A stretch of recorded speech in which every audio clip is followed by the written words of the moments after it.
தீர்க்க தரிசன ஊழியம் என்பது, அபிஷேகம் என்பது மிகவும் வல்லமையுள்ள ஒன்று. ஆனால் தீர்க்க தரிசிகள் எப்பொழுது ஆதிக்கம் செலுத்தினாங்க தெரியுமா? ராஜா இல்லாம இருக்கும் போதுதான் தீர்க்க தரிசி ஆதிக்கம் செலுத்துறாங்க. ஏன் அப்படின்னு பாத்தீங்கன்னா, இந்த ஒரிஜினல் பிளானே தீர்க்க தரிசி கிடையாது. ஒரிஜினல் பிளான் ராஜா. ஓகே, ஆளுகை என்பதுதான் ஒரிஜினல் பிளான் முதல்ல. சோ தீர்க்க தரிசிகள் எப்ப வந்தாங்கன்னா சீன்ல, எப்ப ஆளுகை வீக்காச்சோ அப்ப தீர்க்க தரிசி வருவாங்க, ஆளுகை இல்லையோ அப்ப தீர்க்க தரிசி வருவாங்க. ஆனா தீர்க்க தரிசி நோக்கமே என்னன்னா ஆளுகைக்குள்ள கொண்டு போக முடியாது. புரியுதா? இது ஒரு பெரிய சத்தியம் இருக்குது. அதான் சொல்லிட்டு இருக்கேன். என்னன்னா, இன்றைக்கு literally there is a craze for prophetic. தீர்க்கதரிசியை தேடி ஓடுற கூட்டம் அவ்வளவு இருக்கு. சரியா? ஆனா தீர்க்க தரிசனம் என்பது, தீர்க்க ஊழியம் என்பது அதுவே பெர்மனன்ட் கிடையாது. இப்ப 5 வகை ஊழியர்கள, தீர்க்கதரிசிகள், அப்போஸ்தலர்கள், இதுல ஒண்ணு இல்லவே இல்லை. பாத்தீங்கன்னா என்னன்னா, ராஜான்னு ஒண்ணு இல்லவே இல்லை. ஏன் இல்ல வரலன்னா, இந்த 5மே எதுக்கு இருக்குன்னா ராஜாக்களை இருக்க முடியாதான் இருக்கு. சபை பக்தி விருத்தி அடையணும். ஓகே, பக்தி விருத்தி அடைஞ்சா என்ன ஆகும்? வெளிப்பாடுகள் அதிகரிக்கும். வெளிப்பாடுகள் அதிகரிச்சா என்ன ஆகும்? கிறிஸ்துக்குள் யார் என்று புரிந்து கொள்வோம். அப்ப முடிவா அது எங்க போய் முடியும்னா, ஆளுகை செய்யற இடத்தை கொண்டு போய் முடியும். இன்னைக்கு தீர்க்க தரிசனத்திலே வல்லமையா பயன்படுத்துகிற யாரா இருந்தாலும் சரி, நீங்க இந்த பேர் சொல்லுங்க, அந்த ஊழியர் பேரை சொல்லுங்க, நான் சொல்றேன். அவர்கள் ஆக்சுவலா ஆபரேட் பண்றது டொமினியன்ல தான் ஆபரேட் பண்றாங்க. டொமினியன் மேண்டேட், அதுலதான் ஆபரேட் பண்றாங்க. தீர்க்க தரிசனத்தை கர்த்தர் தான் எழுப்புறாரு. கர்த்தர் எழுப்பலாம் சொல்ல, அவங்களா சொல்லிட்டு இருக்காங்க சொல்ல, கர்த்தர் தான் எழுப்புறாரு. ஏன் எழுப்புறாரு? So that they will raise kings. தீர்க்கதரிசி வேலையே முடிவுல ராஜா அபிஷேகம் பண்றதுதான். கர்த்தர் தாவீதுக்கு சொன்னாரு, உன் சந்ததியில ராஜா இல்லாமல் போவதில்லைன்னு சொல்லி. அதோடைய ஃப்ரூட் தான் இன்றைக்கு நாம் பேசிக் கொண்டிருக்கிறோம். என்றால் நாமும் அதை விசுவாசிக்கிறோம். அவரோட உன்னதங்களே உட்காரம் செய்தார் என்று பவுல் எழுதுகிறார். பவுல் சிங்காசனத்தை உட்காரம் செய்தார் என்று எழுதினது ஏதோ ஒரு சிங்காசனத்தை எழுதல, அவர் எழுதினது தாவீதின் சிங்காசனம். ஏன்னா தாவீதின் சிங்காசனம் என்பது கர்த்தருடைய உண்மைக்கு அடையாளமா இருக்கிறது. அது மட்டும் இல்ல, ஆதியாகமம் 1 அதிகாரத்தை அவர் சொன்னார்ல, கீழ்ப்படுத்தி ஆளக்கடவர்கள்னு, அந்த வார்த்தை மாறவே இல்லை என்பதையும் அது காட்டுகிறது. விசுவாசித்து மட்டுமே மேற்கொள்கிற சூழ்நிலைகள், வார்த்தையினால் மட்டுமே மேற்கொள்கிற சூழ்நிலைகள் வரும். நம்முடைய ஆளுகை அப்படிதான் வெளிப்படும். அப்படிப்பட்ட சூழ்நிலை தான் வெளிப்படும். அப்படி சூழ்நிலைகள் வரும். அப்படி வரும்போது உங்களுக்குள்ள சோர்வு ஏற்பட வாய்ப்பு இருக்கிறது. அவர்களுக்கு அன்னைக்கு யோகிதா இருந்தாரு. ஆனா யோகிதா மரிச்சிட்டாரு கொஞ்ச நாள்ல. ஆனா என்றென்றைக்கும் மறியாமல், என்றென்றைக்கும் நமக்காக நிற்கிறவர், தொடர்ந்து நமக்காக நின்று கொண்டே இருக்கிற பிரதான ஆசாரணை கிறிஸ்து இயேசு நமக்கு இருக்கிறார். விசுவாசத்தை துவக்கிறவரும் நானே, முடிக்கிறவரும் நானே. முடிக்கிறவரும் அதை பெர்ஃபெக்ட் பண்றாரு, அதை பரிபூர்ணப்படுத்துகிறவரும் நானே. உங்கள் விசுவாசம் ஒளிந்து போற மாதிரி இருக்கா? இன்னைக்கு go to the chief priest, to the high priest. பிரதான ஆசாரியனிடம் செல்லுங்கள். பிரதான ஆசாரியனிடம் செல்லுங்கள். பிரதான ஆசாரியனிடம் செல்லுங்கள்.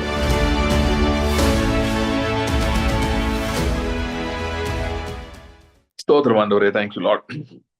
கர்த்தாவே, இந்த நாளிலும் உடைய வல்லமையுள்ள வார்த்தைக்காய் நாங்கள் நன்றி செலுத்துகிறோம். ஆண்டவரே, சொல்லியிருக்கிறீர், வானமும் பூமியும் ஒழிந்து போனாலும் என் வார்த்தைகள் ஒரு நாளும் ஒழிந்து போகாது என்று சொல்லியிருக்கிறீர். கர்த்தாவே, அப்படிப்பட்ட வல்லமையுள்ள உடைய வார்த்தைகளுக்காக நன்றி செலுத்துகிறோம். ஆண்டவரே, இன்று இந்த கூடுகையிலே ஜூம் வழியாக இணைந்திருக்கிற ஒவ்வொருக்காக நான் ஜெபிக்கிறேன். ஆண்டவரே, இதற்கு பின்பாக இந்த யூடியூப்ல பார்க்க போகிறவர்களுக்காக நான் ஜெபிக்கிறேன். கர்த்தாவே, உடைய உத்தமமான ஜனத்தை நீர் ஆண்டவரே இந்த வார்த்தைகளை கேட்கும்படி நீர் கொண்டு வரும்படியா நாங்கள் ஜெபிக்கிறோம். கர்த்தர் உண்மை உள்ளவர். ஆண்டவரே, நீர் வார்த்தைக்கு உண்மை உள்ளவர், உடைய உடன்படிக்கைக்கு உண்மை உள்ளவர். ஆண்டவரே, இந்த உண்மைகளை எல்லாம் பின்தொடரும்படி, உம்முடைய உண்மையை இன்னும் அறிந்து கொள்ளும்படி ஆண்டவரே எங்கள் இருதயத்திலே உம்முடைய ஒரு வாஞ்சை, கொழுந்து விட்டு எரிகிற ஒரு வாஞ்சை எங்கள் இருதயத்திலே உண்டாகும்படியா நாங்கள் ஜெபிக்கிறோம்.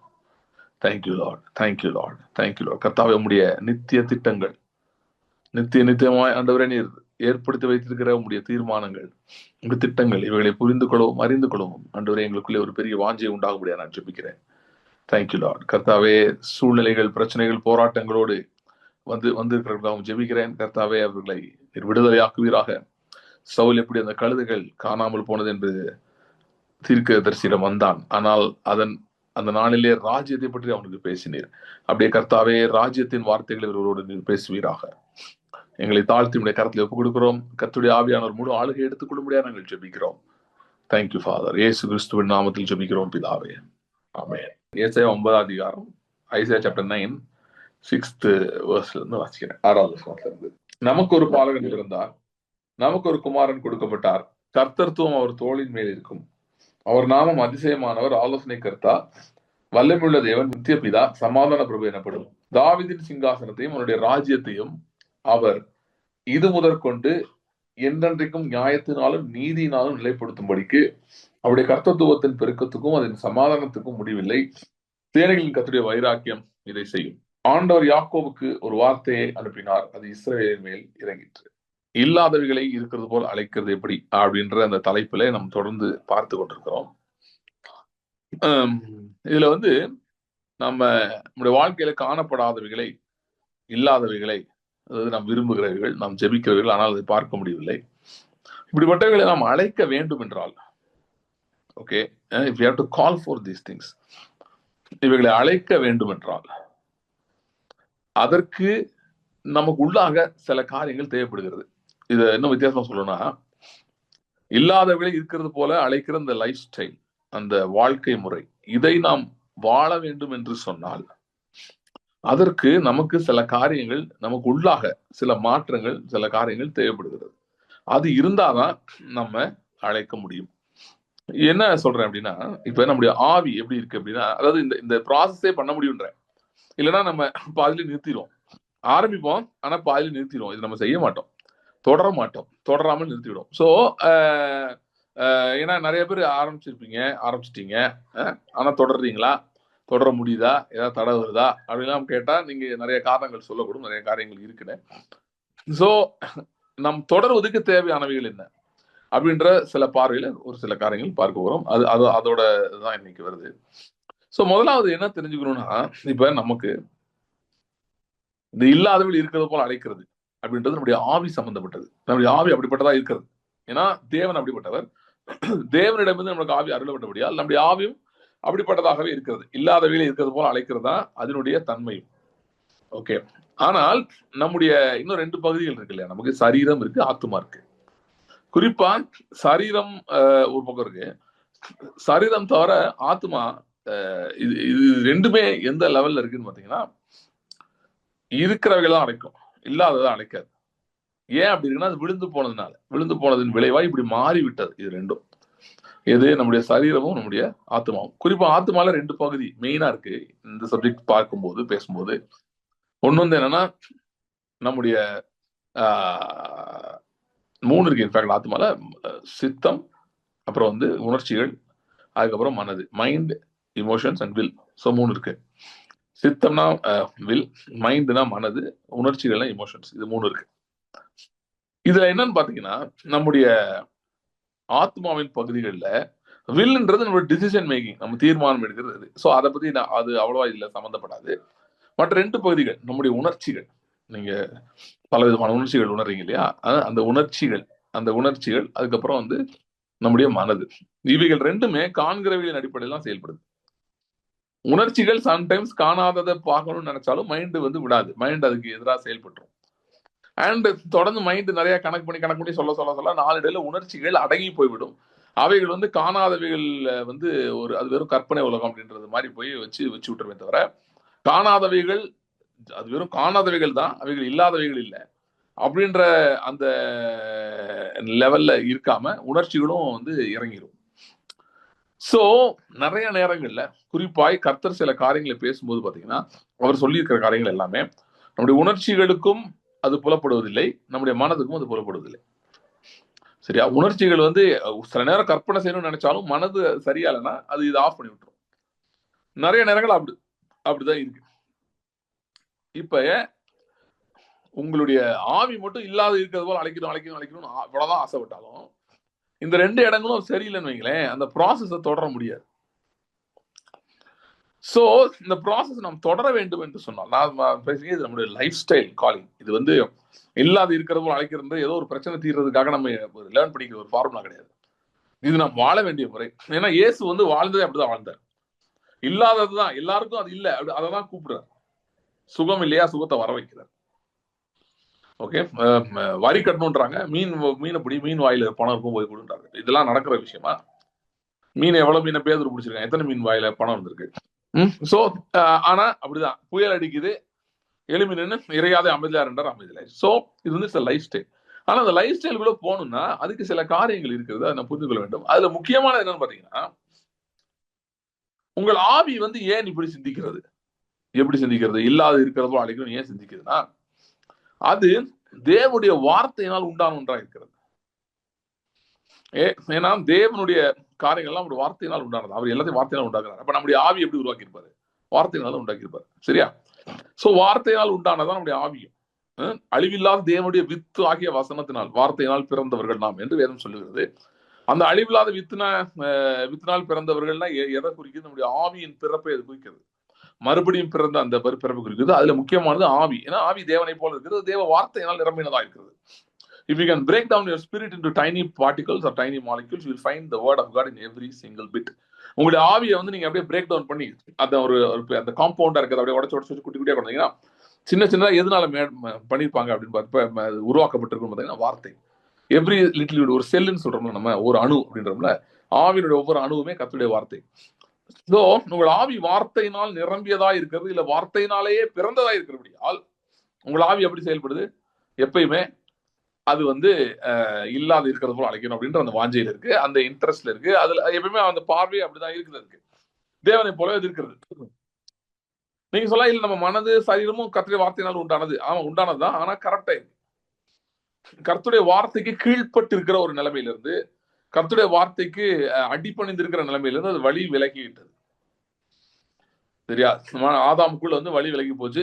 ஏன் அது தொடர்ந்துச்சுன்னா ஆவி இல்லாத நிலைமைக்கு போனதுனால வேற ஆவிகளின் தாக்கமும் ஆதிக்கமும் வந்து விட்டபடியால் அது தேவ ஆவிக்கு முரணாக இல்ல எதிராக செயல்படுகிறதா இருக்குது.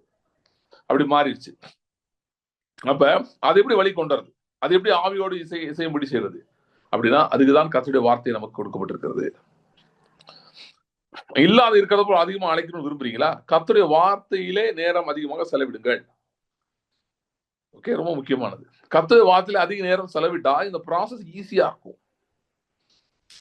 Okay, basics are always basics, you cannot change தம்.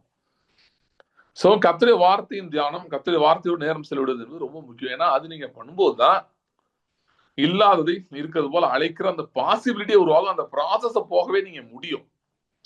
இல்லைன்னா ஒரு வைராக்கியத்துல ஏதோ கொஞ்ச நாள் ஓட்ட முடியுமே, ரொம்ப நாள் ஓட்ட முடியாது. ஏன்னா நிறைய பேர் என்ன ஆகிறாங்கன்னா ஒன்னு விட்டா இன்னொன்னு விட்டுறாங்க, அந்த ஃபோக்கஸ் போயிருது.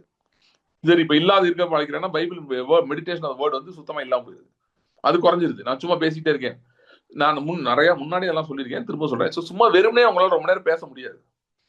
Unless you are, அதாவது standing, I am standing on the promise of God. Now I'll ask you how much time you are reading the Bible every day. How much time you are giving to the word of God every day? Meditation of the word every day. நான் கர்த்தருடைய வார்த்தையில் நிற்கிறேன் brother, நின்று நான் யுத்தம் செய்யறேன், நான் எதாவது நம்பிட்டு இருக்கேன், கர்த்தர் எப்படியா செய்வார நம்புறேன் அப்படின்னு நீங்க சொல்றீங்கன்னா நான் அந்த கேள்வி கேட்பேன். எந்த கேள்வி கேட்பேன்? நீங்கள் எவ்வளவு நேரம் கர்த்தருடைய வார்த்தையோடு நேரம் செலவிடுகிறீர்கள்? கர்த்தருடைய வார்த்தையோடு நீங்க போதுமான நேரம் செலவிடவில்லை என்று சொன்னால் நிற்பது என்பது கடினமாயோடு நிற்க முடியாது. அதை மனதில் கொள்ள வேண்டும்.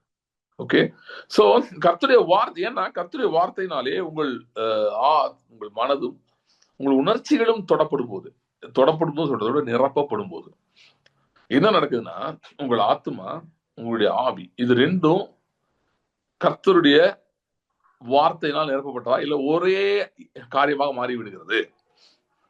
அதாவது உங்க மனதும் உங்கள் உணர்ச்சிகளும் அது ஒரு பக்கம், ஆவிக்கும் ஏன் போராட்டம் நடக்குது? இது ஆத்மான்னு சொல்றோம். இந்த ஆத்மாவுக்கு ஆவிக்கும் ஏன் போராட்டம் நடக்குது? ஏன் போராட்டம் நடக்குதுன்னா இது ரெண்டும் ஒண்ணு எதிரியா பாக்குது. ஏன்? ஆவி வார்த்தையினால் நிரப்பப்பட்டதா இருக்கிறது, இங்க வார்த்தை கம்மியா இருக்கு, இல்ல வார்த்தை இல்ல, விழுந்து போன நிலைமையில இருக்கிறதுனால. அதனால பார்த்தீங்கன்னா இது ரெண்டும் ஒன்னோட போரிட்டு கொண்டே இருக்கிறது. ஆனால் கர்த்தருடைய வார்த்தை நீங்கள் உங்களுக்குள்ளே அதிகமா எடுத்துக்கொள்ள ஆரம்பிச்சீங்கன்னா ஒரு மருந்தை போல, நீதிமொழிகள் 4 வரல, அதை கண்டுபிடிக்கிறவர்களுக்கு, என் வார்த்தைகளை கண்டுபிடிக்கிறவர்களுக்கு வேதம் சொல்லுகிறது, அவைகள் வந்து அது உடலுக்கெல்லாம் ஆரோக்கியமாகும், எலும்புகளுக்கெல்லாம் ஊனமாகும், strength to the bones and the body சொல்லியிருக்கு. சோ வார்த்தை ஒரு மருந்தை போல நீங்கள் உட்கொள்ள ஆரம்பிக்கும் போது, அதை உட்கொள்கிறது ஒரு பழக்கமாக ஏற்படுத்திக் கொள்ளும்போது, மெடிடேஷன் வேர்ட் பத்தி முன்னாடி நிறைய பேசியிருக்கேன் நான். அதாவது ஒரு பேசேஜை படிக்கிறது ஒண்ணு, பைபிள் வந்து சில ஃப்ரேம் ஒர்க் தெரிஞ்சுக்கணும், கர்த்தர் என்ன சொல்றாருன்னு புரிஞ்சுக்கணும்ன்றக்காக படிக்கிறது ஒண்ணு, அதை உட்கொள்ளும்படி படிப்பது இன்னொன்று. சரியா? நிறைய பேருக்கு இதெல்லாம் பேசிக்ஸ் கூட தெரியாது. ஆனா நான் பைபிள் படிச்ச ஒண்ணுமே நடக்கலன்னு சொல்லுவாங்க. ஏன்னா உட்கொள்ள நிறைய பேர் தெரியல, சும்மா படிக்கிறாங்க. பைபிள் என்ன படிச்சீங்க? பிரின்சிபிள்ஸ்க்காக படிச்சோம், சிலதை கண்டுபிடிச்சோம், கர்த்தர் எப்படிப்பட்டவர் அறிஞ்சுக்கிறோம், அதெல்லாம் நல்லதுதான், அது அறியணும், தேவன் எப்படி அறிந்து கொள்ளணும், அதெல்லாம் முக்கியம் தான். ஆனா அது அறிந்து கொண்ட பிறகு உட்கொள்ள வேண்டும். தாவீது சொல்லுகிறான், தேசத்தில் குடியிருந்து சத்தியத்தை மேய்ந்து கொள். Okay, feed on the faithfulness of God. எப்படி பண்ண முடியும்? கர்த்தருடைய வார்த்தையினால தான் பண்ண முடியும். வார்த்தையை உட்கொள்வது, அப்படின்னா ஒரே சங்கீதம், ஒரு சங்கீதம் 23 எடுத்துட்டு மறுபடியும் அதை வாசித்துக் கொண்டே இருப்பது. இந்த மாதிரி எக்ஸாம்பிள் சொன்னேன். இந்த மாதிரி நிறைய நீங்க ஜெபிக்கலாம். ஆண்டவரே நான் எதை தியானிக்கணும்னு சொன்னா ஆண்டவர் உங்களுக்கு கொடுப்பாரு. அதை மறுபடியும் நீங்க தியானிக்க அதை உட்கொள்கிறீர்கள். அப்பொழுதுதான் அது உங்கள் அங்கமாக மாறுகிறது. உங்களுடைய ஆத்மாவிலும் உங்கள் சரீரத்தையுமே அது அஃபெக்ட் பண்ணுது. கர்த்தருடைய வார்த்தை சரீரத்தையும் நல்ல விதத்திலே பாதிக்கிறது. எப்படி பாதிக்கிறது? அது இவ என்ன பண்ணுதுன்னா, வார்த்தை உள்ள போய் உங்களுடைய மனதையும் உணர்ச்சிகளையும் கன்வெர்ட் பண்ணிடுது. ஓகே, இப்ப பெரிய ரகலை பண்றாங்கல்ல, மதம் மாத்திட்டாங்க. கர்த்தருடைய வார்த்தை தான் மாத்துது. எவனாலையும் யாரையும் மாத்தலாம் முடியாது. சும்மா ஏதாவது காசு கொடுத்து கொஞ்சம் பேர் ஏதாவது கூப்பிட்டு ஏதாவது பண்ணலாமே தவிர லாங் ரன்ல எல்லாம் பண்ண முடியாது. ஆனா கர்த்தருடைய வார்த்தை உள்ள போனா மாறிடும். அவ்வளவுதான். அது நிறைய பேருக்கு புரியுது இல்லை. ஆனா இந்த வார்த்தை வல்லமையுள்ள வார்த்தை. இந்த மாதிரி ரொம்ப பிரச்சனை பண்றவனையும் மாத்தக்கூடிய வார்த்தை. சோ அதனால இது வல்லமையுள்ள வார்த்தை. சோ இந்த வார்த்தை உள்ள போகதான் ஆவி, ஆத்மா, சரீரமும் மூணும் ஒரே லைன்ல வர ஆரம்பிக்குது. எடுத்தோடனே உங்க சரீரம் கூட கொண்டு வரது கஷ்டமா இருக்கலாம். அட்லீஸ்ட் ஆத்மா வந்துட்டா 2/3 மெஜாரிட்டி வந்துருது. உங்கள் ஆத்மா ஆவியும் ஒரே இதை சொல்லுது. அப்ப சரீரமும் அதுக்கு கீழ்படுத்த ஆகணும். ஓகே, 3/2 பங்கு வந்துருது ஒரு லைன்ல. இப்ப உங்களுக்கு புரியுது ஏன் கஷ்டமா இருக்கு? 3/2 பங்கு வேற மாதிரி இருக்கு. உங்க ஆவி மைனாரிட்டியா இருக்குல்ல, அதனால எதிர்கட்சியாக இருக்க தவிர ஆளுங்கட்சியா இருக்க முடியல. அதால எதிர்ப்பு தெரிவிக்குது, சத்தம் போடுது, ஆனா ஆளுகை செய்ய முடியல. சோ என்ன எது பேலன்ஸ் செட்டில் பண்ணுது? கர்த்தருடைய வார்த்தை. வார்த்தை உங்களுக்குள் வர வர வர வார்த்தையில் நீங்கள் வல்லவர்கள் ஆக ஆக ஆக வார்த்தைக்கு அதிக நேரம் தினந்தோறும் வார்த்தை உங்களுக்குள்ள இறங்கி செயல்பட ஆரம்பிக்கும் போது சில பேர் கேட்கலாம், இப்படி பிரதர் இந்த வார்த்தை உள்ள இருக்கிறது? நேரம், time is the key. Spend time with praying. பிரேயரோடு டைம் ஸ்பெண்ட் பண்ணுங்க. ஆண்டவரே வார்த்தையோட நேரம் செலவிடணும். உங்களுக்கு ஒரு டைம் இல்லைன்னா போது அதுக்காக ஜெபம் பண்ணுங்க. ஆண்டவரே எனக்கு கொஞ்சம் டைம் ஏற்படுத்தி கொடுங்க, நான் கர்த்தருடைய வார்த்தையை தியானிக்கணும், எனக்கு டைமே இல்லை, எனக்கு ஏற்படுத்தி கொடுன்னு கேளுங்க. சோ பண்ண நீங்கள் உட்கொள்ள ஆரம்பிக்கிறீர்கள். நீங்கள் உட்கொள்ள அது உங்களுக்குள்ளே மாற்றத்தை ஏற்படுத்துகிறது. சரியா? சோ அப்பதான் பாத்தீங்கன்னா இது மூணும் ஒரே லைன்ல இருக்கும்போது தான் நீங்கள் சரியாக பேச முடியும். ஓகே, சோ இது முக்கியமானது. இதை மைண்ட்ல வச்சுக்கோங்க. ஏன்னா இதை நம்ம அந்த இதை நம்ம பேசிட்டு இருக்கும்போது, இல்லாத இருக்கிறது போல அடைக்கிறோன்றத பேசிட்டு இருக்கும்போது இந்த ஃபவுண்டேஷன்ஸை நம்ம மறந்து விடக்கூடாது. ரொம்ப முக்கியம். சோ இப்ப நான் இன்னொரு காரியத்தை பேச விரும்புகிறேன். அது என்ன அப்படின்னா, இந்த இல்லாத இருக்கிறது போல அழைப்பது என்பது இது ஒரு ராஜரீக காரியமாக இருக்கிறது, ராஜரீக முறைமையா இருக்குது. ஓகே, இல்லாததை இருக்கிறது போல அழைப்பது என்பது ராஜரீக முறைமையா இருக்கிறது. ஏன் ராஜரீக முறைமையா இருக்குது அப்படின்னு சொல்லி பாத்தீங்கன்னா, தேவன் அவருடைய ஸ்டைலின்படி அவருடைய ரூபத்தின்படி உருவாக்கினார் ஆதாமை. எதற்காக உருவாக்கினார் என்று சொன்னால், கீழ்ப்படுத்தி ஆளுகை செய்யும்படி உருவாக்கினார். சோ கீழ்ப்படுத்தி ஆளுகை செய்யும்படி ஆதாமை உருவாக்கும் போது, இல்லைன்னா அவனுக்கு தேவையான காரியங்கள் உருவாக்கும் போது எப்படி உருவாக்கினார் என்று சொன்னால், தன்னுடைய வார்த்தையினாலே உருவாக்கினார். அவருடைய வார்த்தையினாலே உருவாக்கினார். சரியா? சோ இந்த இல்லாத இருக்கிறது போல அழைப்பது என்பது இவருடைய வார்த்தையினாலே இல்லாத இருக்கிறது போல அழைச்சு எல்லாத்தையும் ஆண்டு கொண்டு வந்து அப்படி ஒரு உலகத்தை உருவாக்கி, அந்த உலகத்திலே அவருடைய சாயலை அவரது ரூபத்தின்படியே, அதாவது இல்லாதவைகளை இருக்கிறது போல அழைக்கிற அந்த சாயலின்படி அந்த ரூபத்தின்படி மனுஷனை உண்டாக்கி அவனை ஆளுகை செய்யும்படி அங்கே வைத்தார். சரியா? ஆளுகை செய்யும்படி அங்கே வைத்தார். இதுதான் தேவனுடைய ஒரிஜினல் திட்டம். சோ அப்படி இருக்கும்போது இப்ப நம்ம ரட்சிக்கப்படும் போது திரும்ப அந்த திட்டத்துக்குள்ள போய் இணைகிறோம். அதனாலதான் மறுபடியும் நமக்குள்ள ஆவி கொடுக்கப்பட்டிருக்கிறது. ஏன்னா இல்லாத இருக்கிறது போல அழைக்கணும் இல்லையா? அதுக்காக தேவன் தம்முடைய ஆவியை நமக்கு அருளி இருக்கிறார். சோ நமக்கு மறுபடியும் ஆவி அருளப்பட்டிருக்கிறது. எதற்காக என்றால், இல்லாதவை இருக்கிறது போல அழைத்து ஆளுகை செய்யும்படி, to call things that do not exist as though they are, and to enter into a lifestyle of dominion through that. இல்லாத இருக்கிறது போல் அழைக்கிறதை பழகி அதை கற்றுக்கொண்டு அதிலே பரிச்சயமாகி திரும்ப அதை செய்து அப்படிதான் நாம் ஆளுகையை கொண்டு வர வேண்டும். நம்முடைய வாழ்க்கையிலும் சரி, இந்த பூமியில் நாம் பார்க்கிற காரியங்கள் மேலும் சரி, ஆளுகையை கொண்டு வர வேண்டும் என்பது தேவனுடைய நோக்கமா இருக்கிறது. ஆகவே ஏன் இதை பண்ணணும்? ஏன் இல்லாத இருக்கிறப்போ அழைக்கணும் அப்படின்னா, ஆளுகை செய்யும்படியாக. சரியா? நல்லா ஞாபகம் வச்சுக்கோங்க. தேவன் நீங்கள் ஆளுகை செய்ய வேண்டும் என்று விரும்புகிறார். God wants you to have dominion. God wants me to have dominion. That's why he's teaching us this principle, or that's why this principle is existing at the very first place. Okay, so இந்த principal இருக்கிறது காரணம் என்ன? இல்லாத இருக்கிறது போல அழைக்கும்படி அது மூலம் எல்லாருக்கும் அழைக்கிற பிரின்சிபல் எதுக்கு இருக்குது? ஆளுகை செய்யும்படியாக. சரியா? சோ நீங்க நம்ம இங்க இங்க படிச்ச இந்த பேசேஜ் பாருங்க. நான் ரிவர்ஸ்ல இருந்து வாசிக்கிறேன். 8வது வசனத்துல ரிவர்ஸ்ல போறேன். ஆண்டவர் யாக்கோபுக்கு ஒரு வார்த்தையை அனுப்பினார், அது இஸ்ரவேலின் மேல் இறங்கிற்று. வார்த்தை அனுப்பினாரு. அது என்ன வார்த்தை? நமக்கு ஒரு பாலகன் பிறந்தார், நமக்கு ஒரு குமாரன் கொடுக்கப்பட்டார், கர்த்தர் தூமர் தோளின் மேல் இருக்கும், அவர் நாமும் அதிசயமான ஒரு ஆலோசனை கர்த்தா, வல்லமையுள்ள தேவன், நித்திய பிதா, சமாதான பிரபு எனப்படும். தாவீதின் சிங்காசனத்தையும் அவனுடைய ராஜ்யத்தையும் அவர் திடப்படுத்தி அது இது முதற்கொண்டு என்றைக்கும் நியாயத்தினாலும் நீதினாலும் நிலைப்படுத்தும்படிக்கு அவருடைய கர்த்தத்துவத்தின் பெருக்கத்துக்கும் சமாதானத்துக்கும் முடிவில்லை. சேனையின் கர்த்தருடைய வைராக்கியம் இதை செய்யும். சோ இயேசு கிறிஸ்து எப்படி ஒரு ஆளுகைக்குள்ள வரப்போகிறாரு, அவரை பத்தி தான் சொல்லுது. நமக்கு ஒரு பாலகன் இருந்தால் நமக்கு ஒரு குமாரன் கொடுக்கப்பட்டார். சோ அவர் பிறக்கிறதே வந்து குமாரனா இருந்தாலும் பாலகனா இருந்தாலும் எதுக்காக பிறக்கிறார்? ஆளுகை செய்ய முடியாத. இரண்டாவதாக அவர் தாவீதின் சந்ததியிலே வருகிறார். ஓகே, முதல்ல எதுக்கு? ஆளுகை செய்ய முடியாத. அடுத்து தாவீதின் சந்ததியிலே வருகிறார். சோ இன்னைக்கு நான் இந்த ஆளுகை பற்றி கொஞ்சம் பார்க்கலாம். ஓகே, ஏன்னா இந்த இல்லாத இருக்கிறது போல அழைக்கிறது வந்து எதுக்காக அது செய்யறோம்னாலே இதுதான் ரீசன் அண்ட் பர்பஸ், டொமினியன், ஆளுகை செய்வதற்காக. சரியா? சோ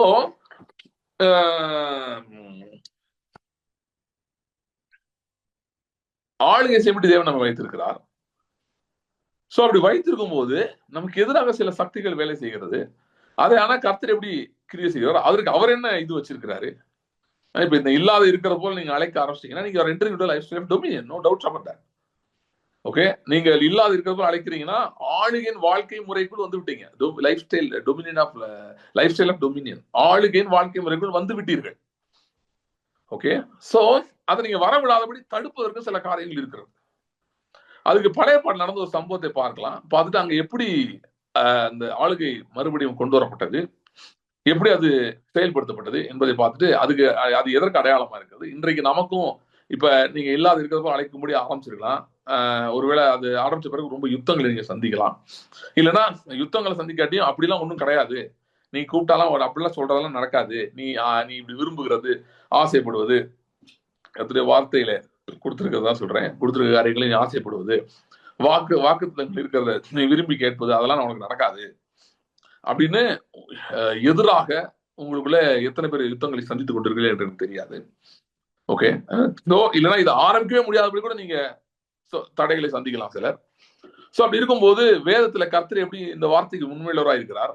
ஆளுகையின் வார்த்தை இல்லாத இருக்கிறது போல அழைக்கிற அந்த வாழ்க்கை இருக்கே ஆளுகைக்காக, அதுல தேவனோட உண்மையுள்ளவராக இருக்கிறார். அவர் எப்படி அதை செய்து முடிக்கிறார் என்பதை, அதை எப்படி என்னென்ன காரியங்களை செய்கிறார் என்பதை வேகமாக பார்க்கலாம். 2 நாளாகவும் 22 அதிகாரம், 2 நாளாகவும் 22 10 வாசிக்கிறேன்.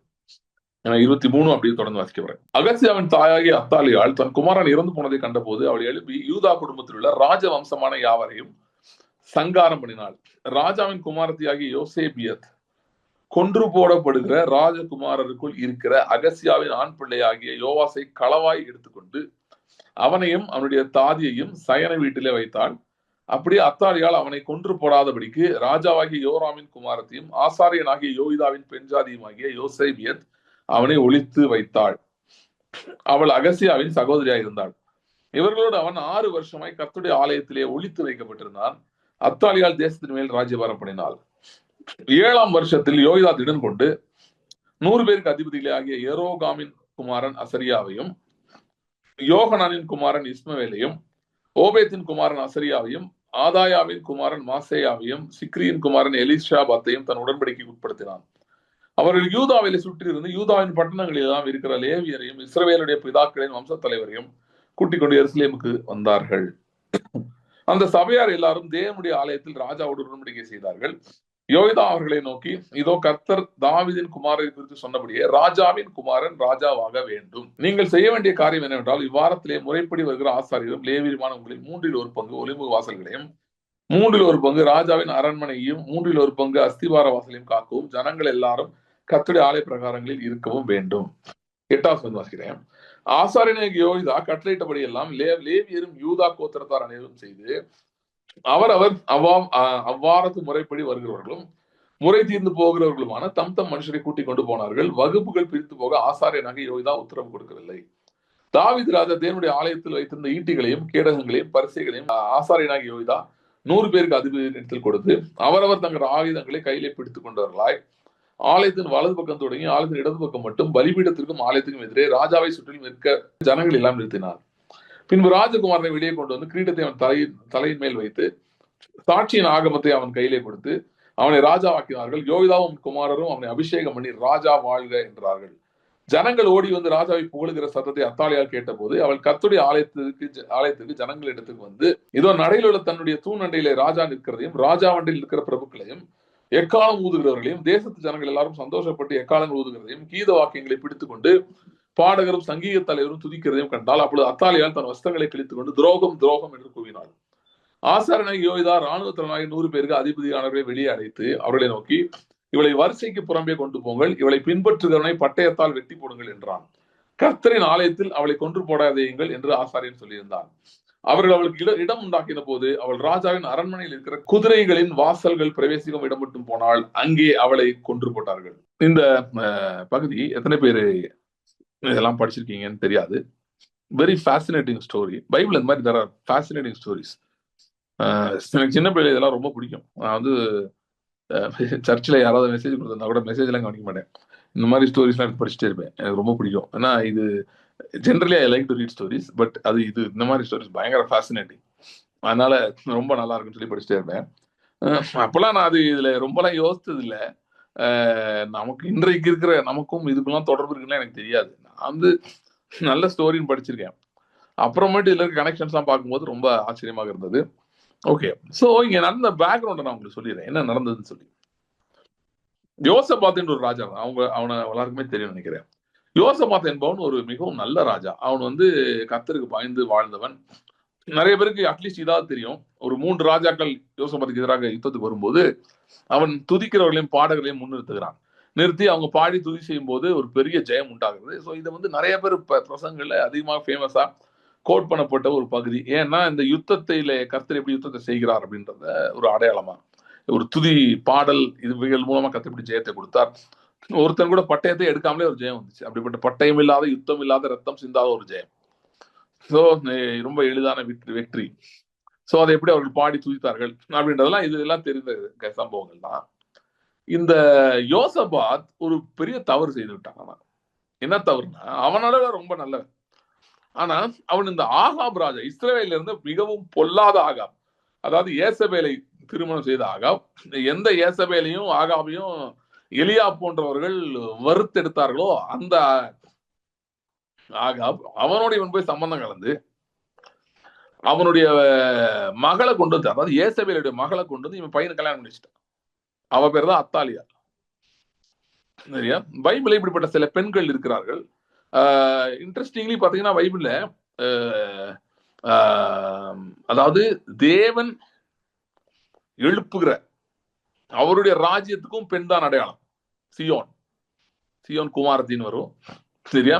புதிய எருசலேம் வரும். இது எல்லாமே பெண்ணு தான் வருது. அதே மாதிரி சத்ருவானவன் இந்த பூமியிலே ஆளுகை செய்யப்படி அவன் ஏற்படுத்தியிருக்கிற டூப் ராஜ்யம், ஃபேக் கிங்டம், அதையும் பெண்ணாக தான் உருவகப்படுத்தி வேதம் பேசுகிறது, பாபிலோன். சோ அந்த பாபிலோனுக்கு சில சிஸ்டர்ஸ் இருக்காங்க, ஆறு என்ன சொல்றது, இன்னும் சில திருஷ்டாந்தங்கள் சிமிலர் இருக்கவங்க. அதுதான் இந்த ஏசபேல், அத்தாலியால், இவங்களாம். ஓகே, சோ இங்க என்ன நடக்குதுன்னா, ஆகாபின் குடும்பத்தை வேற இருக்கும்படி கர்த்தர் தீர்க்கதரிசி மூலமாக ராஜாவை அபிஷேகம் பண்ணுகிறார். இதுல ஒரு முக்கியமான இன்னொரு பிரின்சிபல் இருக்கு பாருங்க. The prophetic is a powerful move. Okay, no doubts about that. தீர்க்க தரிசன ஊழியம் என்பது, அபிஷேகம் என்பது மிகவும் வல்லமையுள்ள ஒன்று. ஆனால் தீர்க்க தரிசிகள் எப்பொழுது ஆதிக்கம் செலுத்தினாங்க தெரியுமா? ராஜா இல்லாம இருக்கும் போதுதான் தீர்க்க தரிசி ஆதிக்கம் செலுத்துறாங்க. எப்பொழுதெல்லாம் ஒரு வல்லமையுள்ள ராஜா இருந்தானோ, சரித்திரத்தை படிச்சு பாருங்க, தாவீது, சாலமோன் போன்றவர்கள், அந்த நாட்கள்ல தீர்க்கதரிசிகள் ரொம்ப லிமிட்டட் ரோல் தான் பண்ணாங்க. ஏன் ஈவன் இந்த யோசபாத் மாதிரி ஆட்கள் இருந்த போது கூட பாத்தீங்கன்னா தீர்க்கதரிசிகளுக்கு கொஞ்சம் ரோல் தான் இருந்தது. அவங்க தேசத்தின் போக்கெல்லாம் அவங்க தீர்மானிக்கல, ராஜா தான் தீர்மானிச்சார். ஏன் அப்படின்னு பாத்தீங்கன்னா, இந்த ஒரிஜினல் பிளானே தீர்க்கதரிசி கிடையாது. ஒரிஜினல் பிளான் ராஜா. ஆதாம் என்னாவது ஆளுகை செய்கிற ராஜா. அதான் சொன்னேன், இல்லாத இருக்கிறது போல அழைக்கிற இந்த பிரின்சிபலை ஆண்டவர் டீச் பண்ண விரும்புறதே ஏன்னா ஆளுகைக்காக தான். ஏன்னா ஆளுகை தான் ஒரிஜினல் பிளான், அது மாறவே இல்லை. ஓகே, ஆளுகை என்பதுதான் ஒரிஜினல் பிளான் முதர்ந்தே. சோ தீர்க்கதரிசிகள் எப்ப வந்தாங்கன்னா சீன்ல, எப்ப ஆளுகை வீக் ஆச்சோ அப்ப தீர்க்கதரிசி வருவார், ஆளுகை இல்லையோ அப்ப தீர்க்கதரிசி வருவார். ஆனா தீர்க்கதரிசி நோக்கமே என்னன்னா ஆளுகைக்குள்ள கொண்டு போக முடியாதான். புரியுதா? இது ஒரு பெரிய சத்தியம் இருக்குது. அதான் சொல்லிட்டு இருக்கேன். என்னன்னா இன்றைக்கு literally there is a craze for prophetics. தீர்க்கதரிசியை தேடி ஓடுற கூட்டம் அவ்வளவு இருக்கு. சரியா? ஆனா தீர்க்க தரிசனம் என்பது, தீர்க்க ஊழியம் என்பது அதுவே பெர்மனன்ட் கிடையாது. இப்ப 5 வகை ஊழியர்கள், தீர்க்கதரிசிகள், அப்போஸ்தலர்கள், இதுல ஒண்ணு இல்லவே இல்லை. பாத்தீங்களா? என்னன்னா ராஜான்னு ஒண்ணு இல்லவே இல்லை. ஏன் இல்ல வரலன்னா, இந்த 5மே எதுக்கு இருக்குன்னா ராஜாக்களை எழுப்ப முடியாததான் இருக்கு. சபை பக்தி விருத்தி அடையணும். ஓகே, பக்தி விருத்தி அடைஞ்சா என்ன ஆகும்? வெளிப்பாடுகள் அதிகரிக்கும். வெளிப்பாடுகள் அதிகரிச்சா என்ன ஆகும்? கிறிஸ்துக்குள் யார் என்று புரிந்து கொள்வோம். அப்ப முடிவா அது எங்க போய் முடியும்னா ஆளுகை செய்யற இடத்தை கொண்டு போய் முடியும். அதனாலதான் நான் இந்த சமகால கடங்கால இல்ல சமீப கால மூவ்ஸ்ல அதிகமாய் நான் உயர்த்தி பேசுவது வேர்ட் ஆஃப் ஃபெய்த் மூவ்மெண்ட் தான். வார்த்தை, விசுவாச வார்த்தை மூவ்மெண்ட் தான் இருக்கிறதுலே பெரிய மூவ்மெண்ட். ஏன்னா அந்த மூவ்மெண்ட் தான் கர்த்தருடைய வார்த்தையை வைத்து ஆளுகை செய்வதை பற்றி, உன் வார்த்தையின்படி உனக்கு ஆகும் இப்படிப்பட்ட காரியங்களை அதிகமாக போதித்தது அந்த மூவ்மெண்ட் தான். பெண்டிகாஸ்டல் கரிஸ்மாட்டிக் மூவ்மெண்ட் இருந்தது. நல்லதா? அது நல்லது. எல்லாரும் சேர்ந்து ஜெபம் பண்ணுங்க, ஆவியானவர் இறங்குவாரு, அற்புத அடையாளம் நடக்கும், ரொம்ப நல்லது நல்லது. ஆனா அதுதான் ஏண்டா? நோ, அது என்று கிடையாது. அது இட்ஸ் பிகினிங். எதுக்கு பிகினிங்? சோ தட் ஆவி நிறைவை பெற்றுக்கொண்டு எல்லாரும் வாயினாலே வார்த்தையினாலே ஆளுகை செய்ய வேண்டும் என்பதுதான். அதுதான் எண்டு. அதுக்கு இது ஒரு காரணியா இருக்கிறது. Okay, it causes it, it's not the end. So அதனால எல்லாரும் சபையில கூடி ஜெபம் பண்ணிட்டே இருப்போம், அவ்வளவுதான் முடிஞ்சு போச்சுன்னா அது தப்பு. அது ஜெபம் பண்றீங்க, எதுக்கு ஜெபம் பண்றீங்க? இங்க பாஸ்டர் சில பேர் பார்க்கலாம், இதுக்கு ஜெபம் பண்ணுங்க, சபையாசி எதுக்கு ஜெபம் பண்ணணும்? ஒவ்வொருத்தரும் வல்லமையோடு எழும்ப வேண்டும். ஒவ்வொரு விசுவாசித்தன் அடையாளத்தை புரிந்து கொண்டு, தன்னுடைய வல்லமையை புரிந்து கொண்டு, தன் ஆளுகை செய்யும்படி பிறந்திருக்கிறான் புரிந்து கொண்டு, வார்த்தையினால் ஆளுகை செய்ய வேண்டும்ன்றதுக்காக ஜெபிக்கணும். அதுதான் ஃபைனல் கோலா இருக்கும். மற்ற காலம் ஜெபிக்கிறது தப்புன்னு சொல்லல, எண்டு இதுதான். ஓகே, சோ வேற மூவ்மெண்ட்ஸ் வந்தது. இப்ப தீர்க்க தரிசன மூவ்மெண்ட் எடுத்துக்கோங்க. எதுக்கு அது வந்திருக்கு? இன்னைக்கு தீர்க்க தரிசனத்திலே வல்லமையாய் பயன்படுத்துகிற யாரா இருந்தாலும் சரி, நீங்க இந்த பேரை சொல்லுங்க, அந்த ஊழியர் பேரை சொல்லுங்க, நான் சொல்றேன். அவர்கள் ஆக்சுவலா ஆப்ரேட் பண்றது டொமினியன்ல தான் ஆப்ரேட் பண்றாங்க. It's called Dominion mandate. அதுல தான் ஆப்ரேட் பண்றாங்க. அதாவது அவர்கள் சொல்லுகிறபடி ஆகுறது. கரெக்டா? அதான் நடக்குது. ஏன் அவங்கள தேவன் எழுப்பியிருக்காரு? தீர்க்க தரிசனத்தை கர்த்தர் தான் எழுப்புறாரு. கர்த்தர் எழுப்பலாம் சொல்ல, அவங்களா சொல்லிட்டு இருக்காங்களா சொல்லல, கர்த்தர் தான் எழுப்புறாரு. ஏன் எழுப்புறாரு? So that they will raise kings. தீர்க்கதரிசி வேலையே முடிவுல ராஜா அபிஷேகம் பண்றதுதான். 2 எடுத்து சொல்றேன். இந்த பேசேஜ்ல நான் சொல்லுவேன், அங்க இஸ்ரேல் தேசத்துல நடந்ததையும் சொல்றேன். இது யூதால நடக்கிறது, அது இஸ்ரேல் நடந்தது. இஸ்ரேல் நடந்தது, ஆகாமியம் பண்ணி கொண்டிருந்தான், ஆட்டம் போட்டு கொண்டிருந்தான், இதெல்லாமோ பேசிட்டு இருந்தான், வாய்க்கு வந்ததெல்லாம் பேசினான். ஐ எம் நான் பயாலஜிக்கல்னு சொன்னான், என்னெல்லாமோ சொன்னான், பயங்கரமா ஆடிட்டு இருந்தான். நான் யார் தெரியுமா, நான் அப்படி ஆகும் இப்படி ஆகும் தெய்வ பிறவி ஆகும்ல பேசிட்டு இருந்தான். நாபோத்தை கொன்றான். அது இன்ஃபேக்ட் ஏசபேல் அவனை வச்சு பேசிட்டு இருந்தா. ஏசபேல் தான் மெயினா கேம் ஆடிட்டு இருந்தாலும் ஆகாபும் அது இன்வால்வ்டு. அந்த ஆகாப் டைனாசிட்டி, ஆகாபின் குடும்ப ஆட்சி கொடூரமான ஆட்சியாக இருந்தது. கர்த்தரை விட்டு ஜனங்களை வெளியே கொண்டு போய் தேசத்தை நாசம் பண்ணி கொண்டு பாகாலை உள்ள கொண்டு வந்து கெடுத்து கொண்டிருந்தார்கள். அப்படிப்பட்ட கொடூரமான ஆட்சி. அதுக்கு எதிராக வைராக்கியம் கொண்டு எழும்பினவன் எலியா. இதுக்கு ஒரு எதிர் வினையே இல்லையா, இதுக்கு எதிர் சக்தியே இல்லையா அப்படின்னு ஒரு வெறுப்புல எழும்பினவன் தான் எலியா. வைராக்கியமாய் கர்த்தருக்காக எழும்பினவன் எலியா. எழும்பி அவன் கர்த்தருக்கு முன்பாக நான் இருக்கிறேன்னு சொல்லி அவன் நிறைய பேச ஆரம்பிச்சான். அவன் வார்த்தையின்படி நடந்தது. அவன் ரோல் முடிக்கிறதுக்கு முன்னாடி அவன் பரமேறி போயிட்டான், எலிசாட்ட கொடுத்துட்டு போயிட்டான். சோ எலிசாவும் இஸ்ரவேலை, இந்த ஆகாப் குடும்பத்தை கலங்கடித்துக் கொண்டுதான் இருந்தார். ஆனால் ஆகாப் குடும்பத்தை எலிசாவாலும் முடிவு கொண்டு வர முடியல. ஏன்னா அவர் தீர்க்கதரிசி லிமிடெட் ரோல் தான், இவன் ஒரு ராஜான்றதுல உட்காந்துருக்கான். சோ இந்த ராஜா அடிக்கணும்னா இன்னொரு ராஜா தான் எழுதணும். புரியுதா? அதனால இந்த தீர்க்கதரிசி ஒரு நாள் தீர்க்கதரிசன புத்திரனை அனுப்பி போய் சொன்னா, எகு போய் அபிஷேகம் பண்ணி சொன்னா, எகுவை ராஜாவாக அபிஷேகம் பண்ணினார்கள். எகுதான் ஆகாபின் வம்சத்தை அழித்து போட்டான். So prophetic mantle is there to enable kings. ராஜாக்களை எழுப்புவதற்காக தான் தீர்க்க தரிசன அபிஷேகம் இருக்கிறது. சரியா? அதுதான் அதோடைய ஃபைனல் கோல். அங்கதான் முடியுது. அப்பதான் அது கரெக்டா போகுதுன்னு அர்த்தம். வெறும் தீர்க்க தரிசனத்திலேயே முடிஞ்சிருச்சுன்னா அது அதோட பர்பஸ் ஃபுல்லா சர்வ் பண்ணலன்னு அர்த்தம். இது நான் தீர்க்க தரிசிகளை குறை சொல்லும்படியாக நான் சொல்லவில்லை. தீர்க்க தரிசிகளை மட்டுமே நாடி பின்பற்றி கொண்டிருக்கிற நபர்கள் அவங்க சரியான ட்ராக்ல இல்லைன்றதுக்காக சொல்றேன்.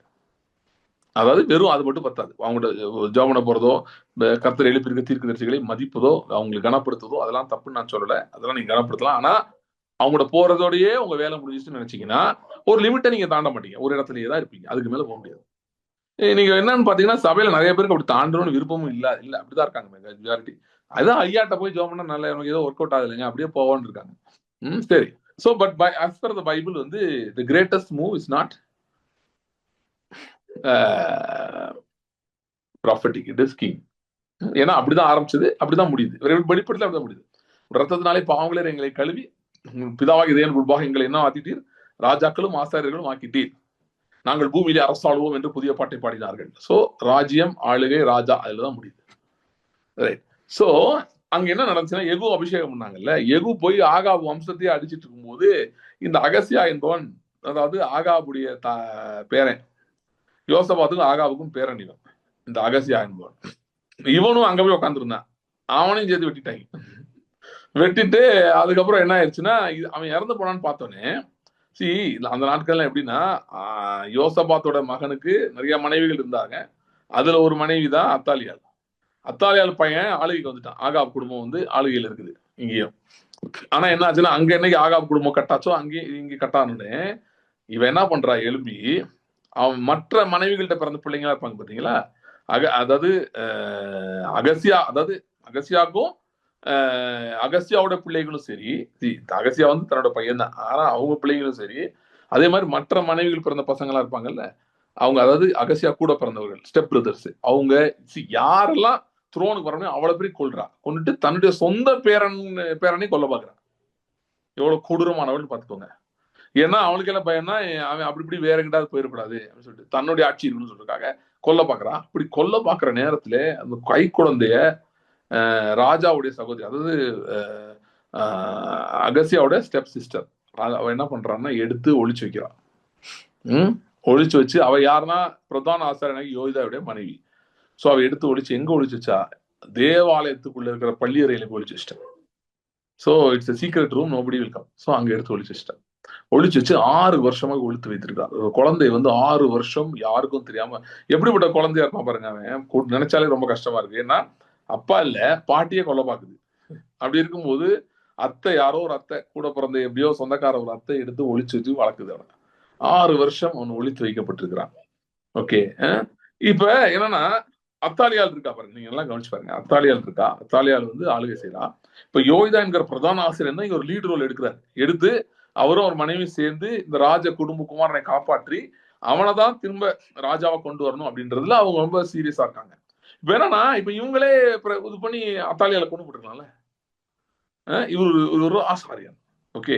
இந்த ஆசாரிய பழைய ஏற்பாடுல இருந்து ஆசாரிய ஊழியமும் தீர்க்கதரிசன ஊழியமும் ஏறக்குறைய ஒண்ணுக்கு ஒண்ணு கொஞ்சம் சம்பந்தப்பட்டதுதான், சிமிலர் தான். அது மாதிரிதான் இதுவும். சோ அப்படிப்பட்ட ஒரு முக்கியமான ரோல் இருக்கிற அந்த ஆசாரியன், இவர் ஒரு ஆளுகையில் என்ன பண்ணிருக்கலாம், எழுப்பி இருக்கலாம். ஆனால் தேவனுடைய நோக்கம் அது அல்ல. தேவனுடைய நோக்கம் ஒரு ராஜாதான் என்ன பண்ணணும், ஆளுகை செய்கிற அத்தாலியாள்களை இல்லைன்னா பாபிலோன்களை, நீங்க வாட்டவர் கால், அவர்களை நிக்கிரகம் செய்ய வேண்டும் என்பது தேவனுடைய நோக்கம். சோ 6 வருஷம் ஒழிச்சு வைக்கிறாங்க. 7வது வருஷத்திலே பிரதான ஆசாரியனாகிய யோகிதா லேவியரை கொண்டு வருகிறார். பல ஊர்களில் இருந்து கொண்டு வருகிறார். இவங்க எல்லாம் ஒரு உடன்படிக்கை செய்யறாங்க.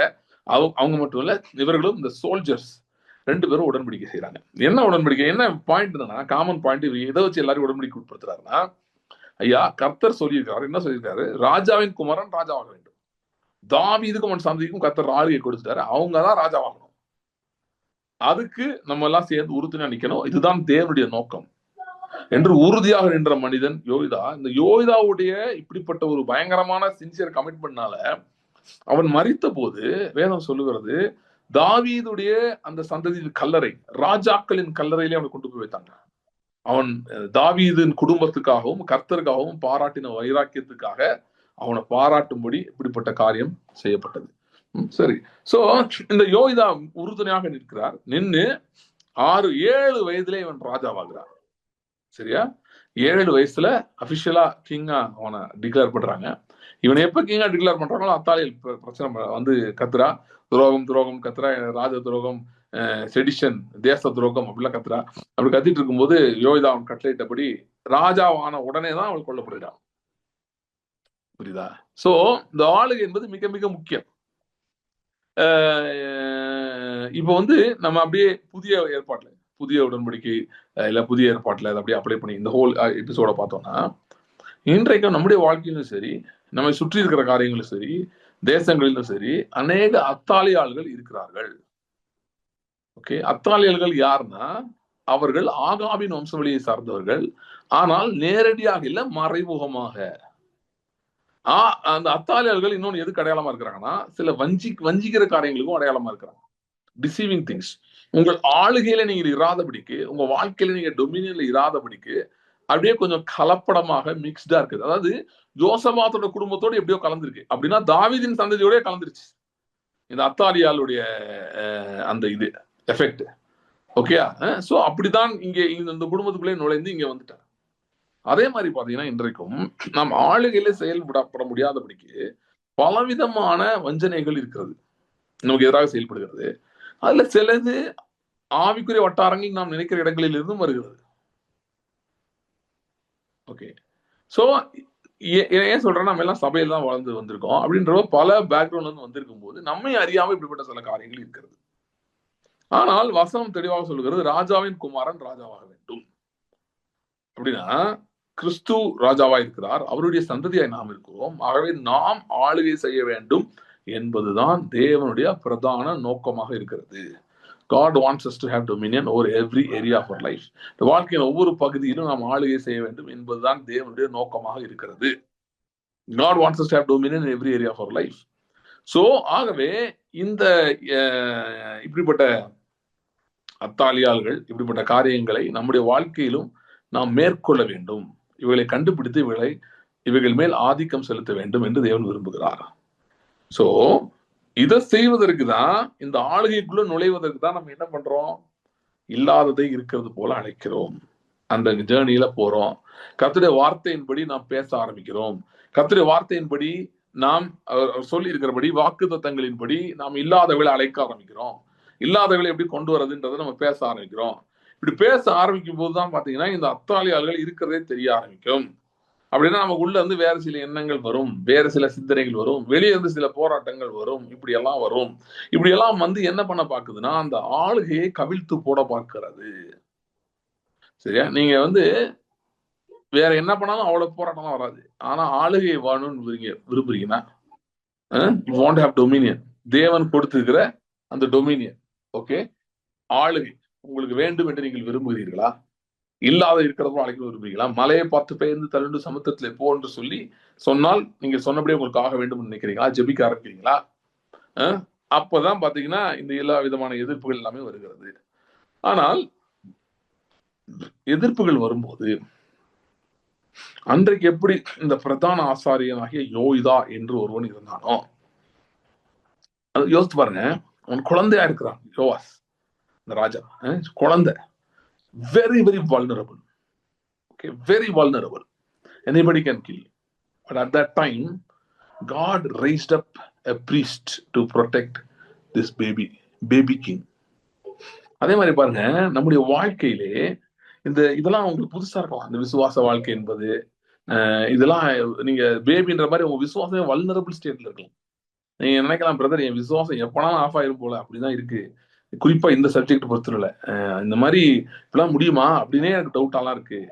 நான் வந்து சொன்னாலாம் நடக்குமா? நான் சொல்றதெல்லாம் கர்த்தர் செய்வாரா? இப்படியா இருக்கு பைபிள்ல? இது உண்மையான்ற அளவுக்கு எனக்கு டவுட்லாம் இருக்கு. அப்படி ரிசல்ட்ஸ்ன்னு பார்த்தா எனக்கு ரொம்பலாம் சொல்லிக்கிற மாதிரி இல்லை பிரதர், கொஞ்சம் தான் இருக்கு. Your faith is very young on this subject. இந்த ஆளுகை என்ற சப்ஜெக்ட்ல, அதாவது ஆளுகைக்குரிய விசுவாசம், இந்த சப்ஜெக்ட்ல உங்களுக்கு விசுவாசம் வந்து ரொம்ப இன்னும் வளர்ச்சி பாராதா இருக்கு. அப்படி இருக்கு, அந்த மாதிரி உங்களுக்கு இருக்கு, இதா இருக்கு அப்படின்னா, அப்படிதான் யோவாஸ் இருந்தான். ஆனால் பாத்தீங்கன்னா யோவாசை அன்று பாதுகாக்கும்படி ஆசாரியனை எழுப்பினார்ல, அதுக்கு பின்னாடி ஒரு உடன்படிக்கை இருக்கிறது. It is not an accident. ஏதோ யோகிதா திடீர்னு ஒரு நாள் ஞாபகம் வந்து சரி இதை பண்ணுவோம்னு நினைக்கல. இல்லைன்னா ஒரு யோகிதா ஒய்ஃபுக்கு வந்து தற்செயலா போனா ஏதோ இல்ல, இதெல்லாம் பல வருஷங்கள் முன்பாக தேவன் பண்ணின ஒரு வாக்கு, ஒரு உடன்படிக்கை இருக்கு. அதனால்தான் இது நடக்குது, பாதுகாக்கப்படுகிறான். என்ன உடன்படிக்கைன்னா, தாவீதோட ஒரு உடன்படிக்கை பண்ணியிருந்தார். தாவீதை பார்த்து சொல்லியிருந்தாரு, சிங்காசனத்தை உட்கார்றதுக்கு புருஷன் உனக்கு இல்லாமல் போவதில்லை, தாவீது விளக்கு அணைந்து போவதில்லைன்னு கர்த்தர் சொன்னாராம். இதான் சொல்லி வச்சிருந்தாரு. சங்கீதம் 89 எடுத்து படிச்சு பாருங்க. கர்த்தர் என்னவும் தாவீதுக்கு சொன்னாருன்னு போட்டிருக்கு. சோ எப்படி வந்து உன் சிங்காசனம் என்றென்றைக்கு இருக்கும். உன் பிள்ளைங்க தப்பே பண்ணாலும் அவன் பிடுங்க மாட்டான். அதனால சாலமோன் அவ்வளவு பெரிய தப்பு பண்ணும்போது கூட 2 கோத்திரத்தை விட்டுட்டாரு. அவன்கிட்ட இருக்கட்டும்னு சொல்லிட்டாரு. தாவீதுகிட்ட இருக்கும்பா, 2 கோத்திரம் இருக்கட்டும்பா. தாவீதுக்கு சொல்லிட்டேன், நான் மாற முடியாது. சாலமோனே தப்பு பண்ண அவன் உண்மைதான், ஆனா நான் மாத்த முடியாது.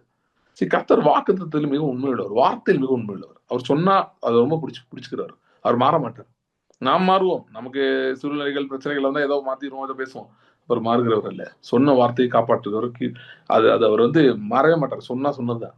ஓகே, உங்களுக்கு கூட சில சூழ்நிலைகள் வந்துட்டு இருக்கலாம். இன்னைக்கு பிசாசம் கூட சொல்லலாம், அது கர்த்தர் சொன்னதெல்லாம் உங்களுக்கு நடக்கல, அவர் எல்லாம் சொன்னதெல்லாம் நம்ப முடியாது. You can take it to the bank. You can take it to the bank. You can take it to the bank. God's word is faithful. God is always faithful to his word. So தாவீதுக்கு சொல்லிட்டேன் சொல்லி, அதனால அன்றைக்கு சொன்ன அந்த வார்த்தை நிறைவேற்ற எல்லாத்தையும் கொண்டுட்டான். ஒரே ஒரு குழந்தை மட்டும் இருக்கு. கர்த்தர் ஆசாரியனை ஏவுகிறார். பிரதான ஆசாரியன் அனுப்பி அவனும் ஒய்ஃபும் சேர்ந்து காப்பாற்றி அந்த குழந்தை வைக்கிறாங்க. ஏன்னா தாவீதுக்கு வாக்கு பண்ணியிருக்கிறார். அதை அவர் எப்படி மாத்த முடியும்? தாவீதுக்கு வாக்கு பண்ணியிருக்காரு, அதை எப்படி மாத்த முடியும்? அதாவது தாவீதுக்கு தேவன் இப்படி பெரிய காரியம் வாக்கு பண்ணதுனால நீங்க பாத்தீங்கன்னா பிசாசு இந்த தாவீதின் சந்ததியை குறி வச்சு தாக்கிட்டே இருந்தான். கடைசியில் ஒரு பாயிண்ட்ல வந்து பாத்தீங்கன்னா தாவீதின் சந்ததியை அவன் ஏறக்குறைய மேற்கொண்டுட்டான். பாபிலோன் ராஜா வந்து பிடிக்கிறான். கடைசி கிங், இந்த டேவிடோட லைன்ல கடைசி கிங் பார்த்தா சிதேக்கியா. சிதேக்கியாக அவரை பிடித்தான். பிடிச்சு கொண்டு போய் பாபிலோனுக்கு கொண்டு போய் அவன் கண்களை குருடாக்கி அவனுக்கு வெண்கல சங்கிலியை போட்டு கொண்டு போயிட்டான். தாவீதோட கடைசி லைன்ல வந்து கிங் அவன் தான், சிதேக்கியா.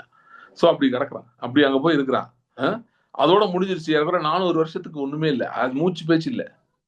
ஆனா தீர்க்கதரிசிகள் எழுப்பி தீர்க்கதரிசனம் சொல்ல ஆரம்பித்தார்கள். தாவீதின் சந்ததி வந்து மறுபடியும் வரும்னு சொல்லிட்டே இருந்தாங்க. இப்படிலாம் நடக்கும்போது அது இது நடந்து இந்த சிதேக்கியா சிறைப்பட்டு போய் ஏறக்குறைய 450 வருஷங்கள் கழித்து, after 450 years, the angel of the Lord came to a lady named Mary. மரியாதை வந்து சொன்னாரு, உனக்கு ஒரு குமாரன் பிறக்க போறாரு. அவருக்கு வந்து கர்த்தராகிய தேவன் அவருடைய பிதாவாகிய தாவீதின் சிங்காசனத்தை அவருக்கு கொடுப்பார். அவர் யாக்கோபின் குடும்பத்தாரை என்றென்றைக்கும் அரசாடுவார். சோ 450 வருஷம் பிசாசு ஒரு கேப் ஏற்படுத்திட்டான். இது ஒன்னும் நடக்காதபடி. ஆனா 450 வருஷத்துக்கு முடிவில் திரும்ப கர்த்தருடைய வார்த்தை செயல்பட ஆரம்பித்தது. அததான் இப்ப நம்ம படிச்சோம். நமக்கு ஒரு பாலகர் பிறந்தா நமக்கு ஒரு குமாரன் கூப்பிட்டார், மத படிச்சோம்ல. சோ அந்த வார்த்தை 450 வருஷம் கழிச்சு மேனிஃபெஸ்ட் ஆகி, அது ஒரு கேப் இருந்தாலும் அது திரும்ப மேனிஃபெஸ்ட் ஆகி தாவீதின் சிங்காசனம் மறுபடியும் ஸ்தாபிக்கப்பட்டது. இன்றைக்கு உங்களுக்கு நற்செய்தியை நான் சொல்லுகிறேன். தாவீதின் சிங்காசனம் இங்கே இல்ல, புதிய எருசலேமிலே ஸ்தாபிக்கப்பட்டிருக்கிறது. அந்த தாவீதின் சிங்காசனத்திலே கிறிஸ்து இயேசு வீற்றிருக்கிறார். அது மட்டுமல்ல, அந்த சிங்காசனத்திலே அவருடைய கூட நம்மையும் உட்கார வைத்திருக்கிறார். நாமும் அதே தாவீதின் சிங்காசனத்துல உட்கார்ந்துதான். இன்றைக்கு நம்ம இதை பத்தி பேசிட்டு இருக்கிறதே கர்த்தர் தாவீதுக்கு உண்மையுள்ளவர் என்பதை நிரூபிக்கிறது. கர்த்தர் தாவீதுக்கு சொன்னாரு, உன் சந்ததியில ராஜா இல்லாமல் போவதில்லைன்னு சொல்லி. அதோடைய ஃப்ரூட்டை தான் இன்றைக்கு நாம் பேசிக் கொண்டிருக்கிறோம். என்றால் நாமும் அதை விசுவாசிக்கிறோம். அவருடைய உன்னதங்களே உட்காரம் செய்தார் என்று பவுல் எழுதுகிறார். பவுல் சிங்காசனத்தை உட்காரம் செய்தார் என்று எழுதினது ஏதோ ஒரு சிங்காசனத்தை எழுதல, அவர் எழுதினது தாவீதின் சிங்காசனம். ஏன்னா தாவீதின் சிங்காசனம் என்பது கர்த்தருடைய உண்மைக்கு அடையாளமா இருக்கிறது. அது மட்டும் இல்ல, ஆதியாகமம் முதல் அதிகாரத்தை அவர் சொன்னார்ல, கீழ்ப்படுத்தி ஆளக்கடவர்கள்னு, அந்த வார்த்தை மாறவே இல்லை என்பதையும் அது காட்டுகிறது. சரியா? சோ இன்றைக்கு நம்முடைய வாழ்க்கையிலே ஆளுகை செய்ய முடியாம நீங்க போராடிட்டு இருக்கீங்களா? அதுக்கு எதிராக ரொம்ப பிரச்சனை இருக்கா? என்ன பண்ணனே தெரியலையா? ரொம்ப எதிர்மறையா இருக்கா? நீங்க சில பேர் மறந்தே போயிட்டேன், என்ன பிரதர் சீரியஸ் பேசிட்டு தான் இருக்கீங்க, ஆனா நான் மறந்துட்டேன், ஏன்னா எனக்கு அவ்வளவு பிரச்சனை ஆயிடுச்சு, என்னால முடியல அப்படின்னு சொல்றீங்களா? கவலைப்படாதீங்க, உங்கள் விசுவாசம் ஒளிந்து போவதில்லை. பேதுருடைய விசுவாசம் ஒளிந்து போக கூடாதுன்னு சொல்லி கர்த்தர் ஜெபம் பண்ணியிருந்தாருன்னா உங்களுக்கு ஜெபம் பண்ணிருக்க மாட்டாரா? நமக்கு ஏற்கனவே ஜெபம் பண்ணிட்டார் தெரியுமா?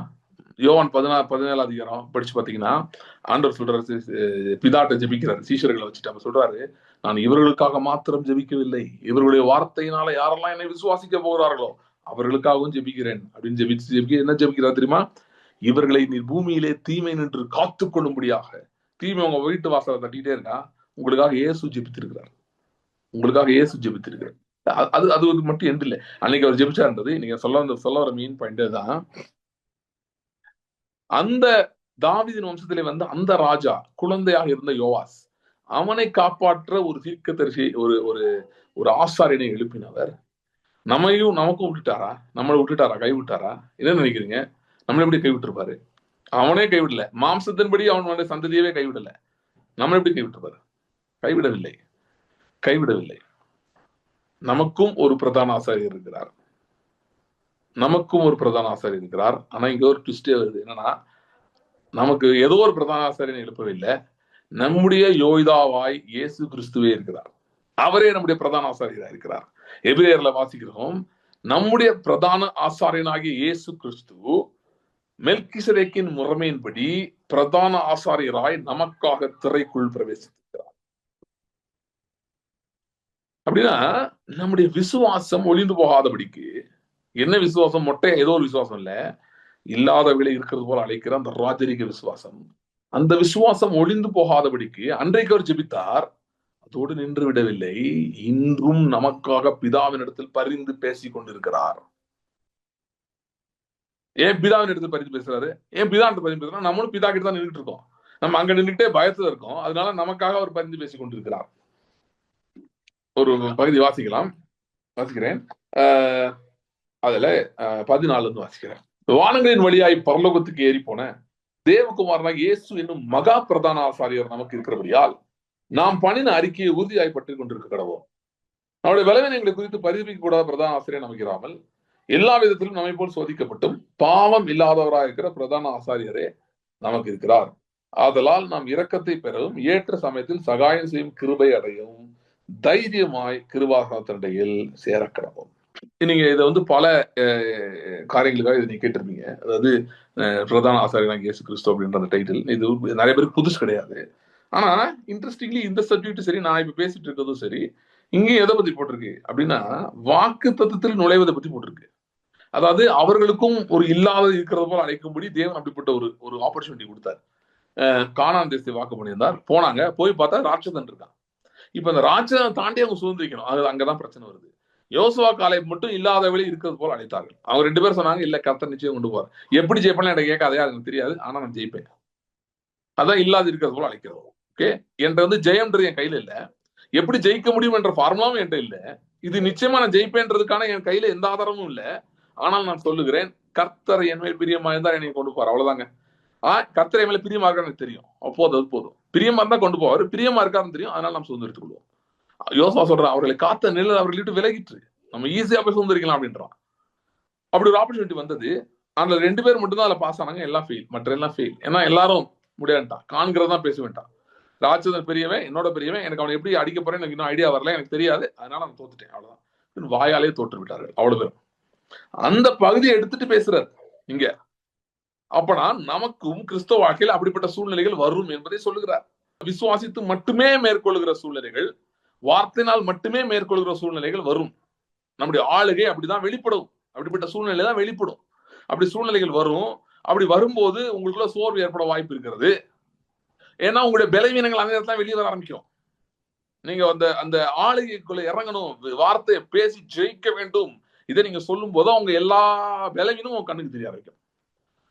தப்பா, அது கரெக்ட் தான், நமக்கெல்லாம் இதை செய்ய முடியாது. ஏன்னா நமக்கு இவ்வளவு பிரச்சனை இருக்கு. நம்ம பிறந்ததுல இருந்து வளர்ந்ததுல இருந்து இவ்வளோ இஷ்யூஸ் இருக்கு.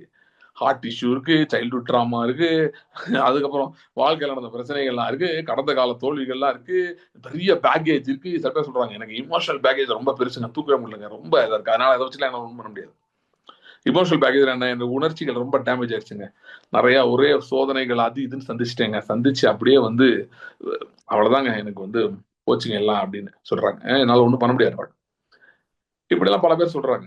ஏன் சொல்றாங்கன்னா, அந்த ஹீட்ல தான் எல்லாம் வருது. அவன் சொல்றான், அந்த ஹீட் ஆஃப் த மோமெண்ட்ல அந்த எவ்வளவு அந்த பிரச்சனை அப்படியே பெருசா பார்த்தீங்கன்னா, அப்பதான் இதெல்லாம் வெளியே வரும்.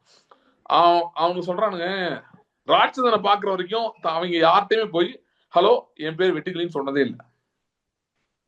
என்னைக்கு ராட்சதனை பார்த்தானோ சொல்ல ஆரம்பிச்சிட்டான், நான் வெட்டுக்கிளி மறந்தவங்க. ஏன்? இல்லாத இருக்கிறது போல அழைக்கிற அந்த சிச்சுவேஷன் வரும்போது நம்முடைய பலவீனங்கள் வெளியே வர ஆரம்பிக்குது. ஆனா அங்கதான் குட் நியூஸ் வருது பாருங்க.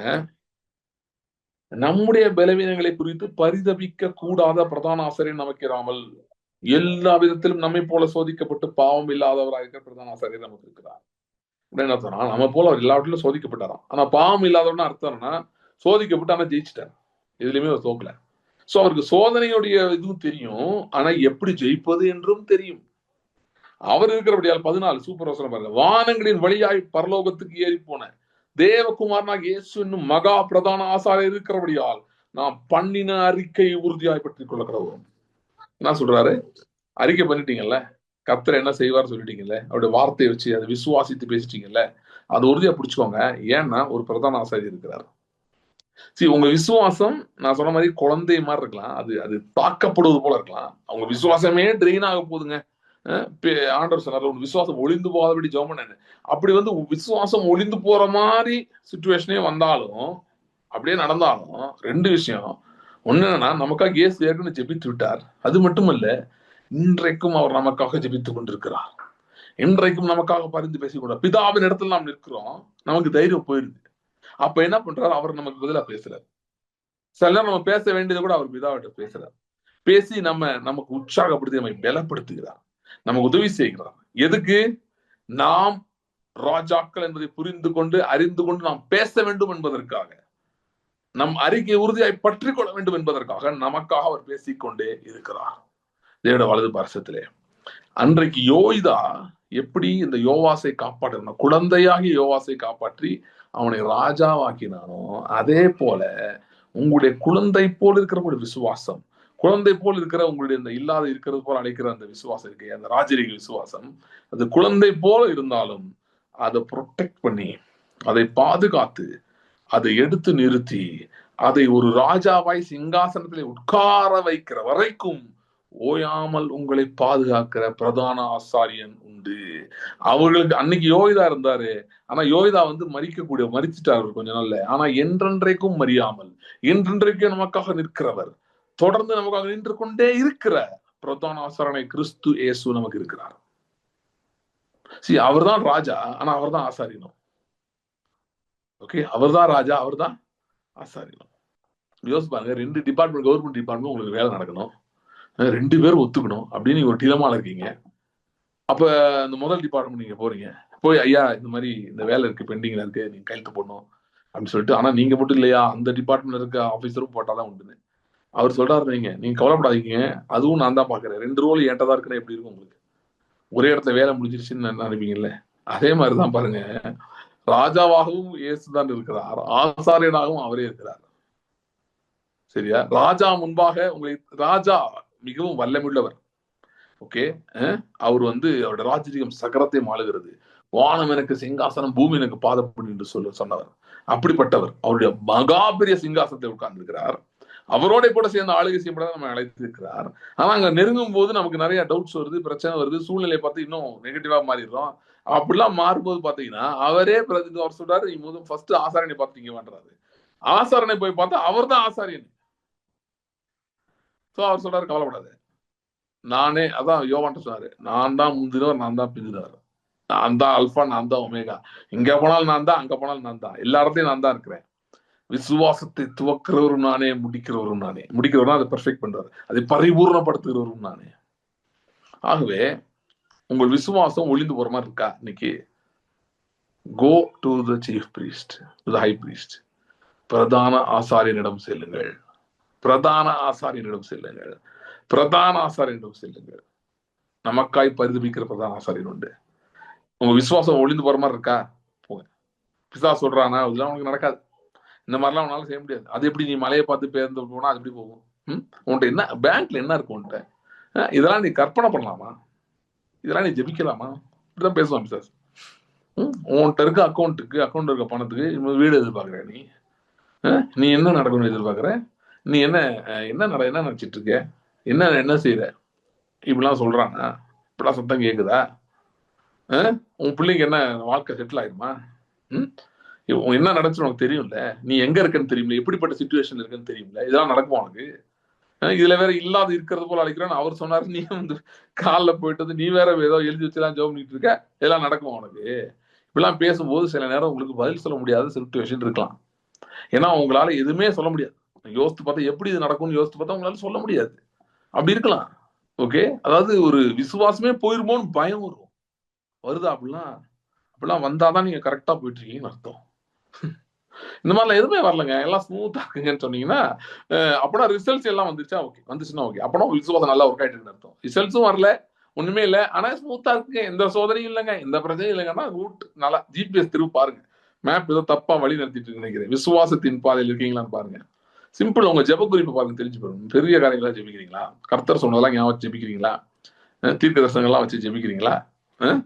வார்த்தையை வச்சு ஜெபிக்கிறீங்களா? அந்த ஜெபம்லாம் நடந்துட்டு இருக்குன்னா கரெக்ட். அது பண்ணலன்னா சரி பண்ணணும்னு அர்த்தம். ஜெபிக்க ஆரம்பிக்கணும். கவலைப்படாது. ஜெபிக்க ஆரம்பிச்சா இந்த மாதிரி கேள்விகள்லாம் வர ஆரம்பிச்சிடும். அது வேற விஷயம். அப்படி கேள்விகள் வந்து உங்களை நெருக்கி கொள்ளும் போது, that's not the end of it. You are not alone. There is a high priest walking along with you. There is a high priest walking along with you. ஒரு பிரதான ஆசாரியன் உங்களோடு நடந்து கொண்டிருக்கிறார். தம்முடைய சரீரத்தையும் தம்முடைய ரத்தத்தையும் சுமந்து கொண்டவராய். எப்பொழுதெல்லாம் உங்களுக்கு மோட்டிவேஷன் குறையுதோ, எப்பொழுதெல்லாம் உங்களுக்கு பலவீனம் அடைகிறீர்களோ, அப்பொழுது தம்முடைய சரீரத்தையும் ரத்தத்தையும் சுமந்து கொண்டு வருகிற பிரதான ஆசாரியர் நமக்கு இருக்கிறார். ஆமா, அந்த பிரதான ஆசாரியன் ஆட்டின் ரத்தத்தை தூக்கிட்டு வந்தான், ஆட்டின் மாம்சத்தை தூக்கிட்டு வந்தான். ஆனா இந்த பிரதான ஆசாரியனாய் கிறிஸ்து தம்முடைய சரீரத்தையும் தம்முடைய ரத்தத்தையும் எடுத்துக்கொண்டு நம்மை சந்திக்கிறவராய் இருக்கிறார். அதனாலதான் இந்த எபிரேயர் எழுதினவர் சொல்றாரு, தைரியமாய் கிருபாசனம் தண்டையில் செல்ல கடவோம். அவங்க பயந்துகிட்டே போவாங்க. ஆசாரியன் இந்த ஆட்டை கொண்டு போய் ரத்தத்தை கொடுக்கணும், கொடுத்து ஒர்க் ஆகுமா இல்லையான்னு தெரியாது. ஆசாரியனே நடுங்கிட்டு தான் போவான். மோசையே நடுங்கினேன்னு சொன்னாரு. ஆனா இங்க வேதம் சொல்கிறது, தைரியமாய் கிருபாசனத்தை வரக்கடுவோம். ஏனென்றால் நம்முடைய பலவீனங்களை அறிந்தவர், அது மட்டும் இல்ல, நம்முடைய விசுவாசம் ஒளிந்து போகாதபடி நமக்காய் பரிந்து பேசுகிறவர் நமக்கு இருக்கிறார். நமக்கு இருக்கிறார். நமக்கு இருக்கிறார். இந்த ஜேர்னி நீங்க துவக்கலைங்க, கர்த்தர் தான் துவக்கினார். ஜேர்னி நீங்க துவக்கல, கர்த்தர் தான் துவக்கினார். கர்த்தர் தான் துவக்கினார். அதை நிறைவேற்றுகிறவர் அவரே, அதை முடிவு செய்கிறவர் அவரே. அதனால தைரியமாய் கிறிஸ்துவண்டை செல்லலாம். நான் போன வாரமே இது சாட்சி நான் சொல்லணும்னு நினைச்சேன். எனக்கு ஒரு சாட்சி தான் சொல்லணும்னு நினைச்சேன். ஆனா எனக்கு டைம் இல்லை, அதனால சொல்ல முடியல. இந்த போன வாரம் நிறைய இதாயிடுச்சு. அதனால இந்த மாதிரி நான் சொல்றேன், சொல்லிட்டு நம்ம ஜெபிக்கலாம். பல வருஷங்களுக்கு முன்பாக, அதாவது நான் வந்து முதல்ல வந்து நான் வந்து இந்த விசுவாசம், நான் இன்னைக்கு பேசுற இந்த வேர்ட் ஆஃப் ஃபெய்த் சொல்றேன்ல, ப்ராஸ்பரிட்டி, விசுவாசம், இதெல்லாம் தவறுன்னு நாங்கள் நினைச்சிட்டு இருந்தோம் ரொம்ப நாளைக்கு. நான் மதுரை சார்ந்தவன், பிறந்த வளர்ந்தெல்லாம் மதுரை. அதில் பாஸ்டர் ஹாரிஸ் வந்து மதுரையில பேசும்போது நாங்கெல்லாம் அதை ரொம்ப அட்டாக் பண்ணி, அப்பொழுது இருந்த எனக்கு இருந்த சில பேரோடு நான் பேசியிருக்கிறேன். அப்படிதான் இருந்தோம். ஆனால் ஒரு அரௌண்ட் 2010-11 கிட்ட தான் முதல்ல எனக்கு இது புரிய ஆரம்பிச்சது. இல்லை, இவங்க பேச நம்ம தான் தப்பா இருக்கணும்னு கொஞ்சம் டவுட் வந்துச்சு. அது வரைக்கும் எங்களுக்கு டவுட்டே கிடையாது. நாங்க வந்து எப்பயுமே மார்க்ல ஒரு கோட் சொல்வாரு, அவர் preachers are never right but they're never in டவுட்னு. அந்த மாதிரி தான் இருந்தேன். ஸோ வந்து ரொம்ப நாள் அப்படிதான் இருந்தேன். பட் இந்த 11-12 கிட்ட தான் இதெல்லாம் கொஞ்சம் புரிய ஆரம்பிச்சது. இல்லை, இதில் இதுதான் கரெக்டு, இவங்க பேசுறதுதான் கரெக்டு அப்படின்னு சொல்லி. ஸோ அப்பொழுது எனக்கு வந்து பார்த்தீங்கன்னா, என்னோட நண்பர் ஒருவர் வந்து அப்போ இந்த MP3 அந்த மாதிரி இருக்கும், அது வந்து சில சாங்ஸ் வந்து கொடுத்துருக்காரு. அது எல்லாமே என்ன சாங்ஸ்னா, பாஸ்டர் சாம் சலதிரி பாடின சாங்ஸ் நிறைய. அதுல சாங்ஸ் இருக்கும், விசுவாசத்தை பற்றின பாடல்கள் நிறைய இருக்கும். வெறும் MP3. ஸோ அதை நான் பைக் ஆஃபீஸ் போட்டிருந்தேன். ஸோ ஆஃபீஸ் ஓட்டு போகும்போது, பைக்ல போகும்போது அது கேட்டே போவேன். இயர்ஃபோன்ஸ்ல போட்டு கேட்டு போவேன். அப்புறம் நைட்டு வீட்டுலாம் தூங்கும்போது கூட ரொம்ப நேரம் அந்த பாட்டெல்லாம் கேட்டு தான் தூங்கியிருக்கேன். ஸோ இந்த பாடல்கள்லாம் கேட்க ஆரம்பிச்சோன்னே எனக்கு வந்து எனக்கு தோண ஆரம்பிச்சதுன்னா, கர்த்தர் நம்மை பொருளாதாரத்துல ஆசீர்வதிப்பாருன்னு அப்பதான் தோணுது. அது வரைக்கும் அப்படி எனக்கு எண்ணமே கிடையாது. பொருளாதாரத்துக்கும் கர்த்தருக்கும் சம்மந்தமே இல்லாத மாதிரி இருக்கும். ஏதோ நமக்கு தேவையில சந்திப்பார், அது தெரியுமே தவிர ரொம்ப டீட்டெயில் ஒண்ணுமே தெரியாது. அப்ப வந்து என் ஆண்டவர் பேச ஆரம்பிக்கும் போது, நான் சென்னையில இருந்தேன். அப்போ எனக்கு கர்த்தர் வந்து சொல்லிட்டு இருந்தாரு, முதல் பேச ஆரம்பிச்சாரு, உனக்கு நான் சொந்தமாக இங்கே கொடுக்க போறேன் சில காரியங்களைன்னு சொன்னாரு. லைக் வீடு, ஸோ கொடுக்க போறேன்னு சொன்னார். ஃபர்ஸ்ட் அப்பதான் அது நடந்தது. ஸோ இது நடந்தது. ஆனா பாத்தீங்கன்னா, அதுக்கான எந்த இதுவுமே இல்லை, எந்த சூழலுமே இல்லை. பொருளாதாரத்துல எனக்கு ரொம்ப நாளைக்கு அப்படிப்பட்ட எந்த முன்னேற்றமும் வரவில்லை. அதுக்கான வாய்ப்பும் இல்லை, அறிகுறியும் இப்படிதான் போயிட்டு இருந்தது. ரொம்ப நாள் ஆயிடுச்சு, வருஷங்கள் சென்றது. நானும் இதை பத்தி ரொம்ப சீரியஸா எடுக்கல. கர்த்தர் முதல்ல அப்பதான் பேச ஆரம்பிச்சது. அது எனக்கு மைண்ட்ல இருந்தது. ஆனா அது எப்படி நடக்கும்னு எனக்கு தெரியாம இருந்தது. போன வருஷம் உங்களுக்கு தெரியும், நம்ம வாக்குத்தத்தம் என்ன ஆண்டவர் கொடுத்தார். 25ல வந்து பாத்தீங்கன்னா, இயர் ஆஃப் குளோரியஸ் இன்ஹெரிட்டன்சஸ், மகிமையான சுதந்திரங்களின் ஆண்டு அப்படின்னு சொல்லி, அதுதான் நம்ம வாக்குத்தத்தமாக சொல்லியிருந்தோம். ஸோ எனக்கு அப்போ திடீர்னு முதல்ல அப்படி ஒரு வாக்குத்தம் ரொம்ப நாள் கழிச்சு ஆண்டவர் எனக்கு கொடுத்தார். ஸோ எனக்கு தோணுச்சு, ஆண்டவர் தான் கொடுக்க போறாரு போல அப்படின்னு சொல்லி தோணுச்சு. ஆனா பாத்தீங்கன்னா, நாங்க அதுக்காக அப்பதான் முதல் அப்படி முயற்சி எடுக்க ஆரம்பிச்சோம். பல முறை நாங்கள் வந்து சென்னையில தான் வாங்கணும்னு சொல்லிட்டு சென்னையில பல முயற்சிகள் எடுத்தோம். எல்லாமே வந்து கொஞ்ச நேரம் போற மாதிரி இருக்கும், அப்புறம் ஏதோ டெட் எண்ட் வந்துடும். எனக்கு இங்கேருந்து நாங்கள் ஊட்டிலேருந்து கிளம்பி போகிறது பார்த்தீங்கன்னா எனக்கு பெரிய வேலை. அது ரொம்ப தூரம். இங்கேருந்து காரை எடுத்துட்டு போய் அப்புறம் ஃப்ளைட்டில் போய் இல்லைன்னா கார் எடுத்துட்டு போனால் ரொம்ப தூரம் ஓட்டிட்டு போனோம். எங்கள் பையன் வேறு இருக்கான், அவனே இது பண்ணிட்டு போனோம். So it was very tough thing. So throughout the year we took lot of efforts and nothing work out for a long time. Okay, ரொம்ப நேரத்துக்கு போன வருஷம் ஃபுல்லாக ஒன்றுமே நான் ஒர்க் அவுட் ஆகலை. பட் பார்த்தீங்கன்னா கடைசியில் நவம்பர் மாதத்திலே within a very short time, குறுகிய காலகட்டத்தில் நாங்கள் ஒரு வீடை போய் பார்க்கவும், அதற்கான அந்த வீடு எனக்கும் என் மனைவி 2 பேரும் கர்த்தர் அதை குறித்து ரொம்ப பாசிட்டிவா பேசினார் போனேன். அதெல்லாம் வேகமா செஞ்சு முடிக்கவும் கர்த்தர் கிருபை செய்தார். விதின் அ ஷார்ட் டைம் 2 நாள்ல we decided this is the place சொல்லி. அதுக்கப்புறம் அதை பத்தி டாக்குமெண்ட்ஸ் இந்த பில்டிங் எல்லாம் செக் பண்ணும்போது எவ்ரிதிங் வாஸ் பிக்சர் பர்ஃபெக்ட். ரொம்ப நல்லா இருந்தது எல்லாமே. ஸோ இதெல்லாம் பார்த்தீங்கன்னா நடந்து நவம்பர் மாதம் கடைசிக்குள்ளாக நாங்கள் ஒரு முதல் முறையா எங்களுக்கு நாங்கள் லேண்ட்லாம் வாங்கும்படி கர்த்தர் உதவி செய்தார். ஆனால் சென்னையில அதுவும் அடையாறுல ஒரு வீடு வாங்கும்படி கர்த்தர் கிருபை செய்திருக்கிறார். ஸோ உண்மையிலே it was the year of glorious inheritances. நான் அதனால இதை போன மீட்டிங்ல சொல்லணும்னு நினைச்சேன், பட் எனக்கு டைம் இல்லைனால சொல்லலை. நான் ஏன் இதை சொல்றேன்னா, கர்த்தருடைய வார்த்தை சில நேரம் புரிந்து கொண்டு அறிந்து கொண்டு அதை செயல்படுத்துறதுக்கெல்லாம் நேரம் ஆகலாம். ஆனா ஒன்ஸ் அதை நீங்க புரிந்து கொண்ட பின்பு, அறிந்து கொண்ட பின்பு, அதை செயல்படுத்துறதை நீங்க கற்றுக்கொண்ட பின்பு, கர்த்தருடைய வார்த்தை உண்மை உள்ளது என்பதை நீங்கள் கண்டுபிடிப்பீர்கள். அது நேரம் ஆனாலும் நாளானாலும் நிச்சயமா நடக்கும். the quality of the word will be very strong. Quality of the results ரொம்ப ஸ்ட்ராங்கா இருக்கும். இந்த டிலே நேரம் ஆகுறது கர்த்தர் காரணம் கிடையாது. நாம் புரிந்து கொள்வது அறிந்து கொள்வது லேட் ஆகுது. ஆனால் விசுவாசத்தை துவங்குகிற தேவன் ஆரம்பத்துல அவருடைய வார்த்தையின் மூலமாக, நான் சொன்ன மாதிரி ஒரு பாடல் மூலமாக ஒரு வார்த்தை பேச ஆரம்பிக்கிற தேவன் உண்மை உள்ளவராயிருந்து அந்த விசுவாசத்தை அந்த ஜேர்னியை நிறைவுபடுத்துகிறவராயிருக்கிறார். இவருக்கு இந்த ஒரு விஷயத்த கர்த்தருடைய கருத்தை நாங்கள் கண்டிருக்கிறோம். ஆனால் இன்னும் அநேக மற்ற இடங்கள்ல மற்ற காரியங்கள்ல we have the word of God.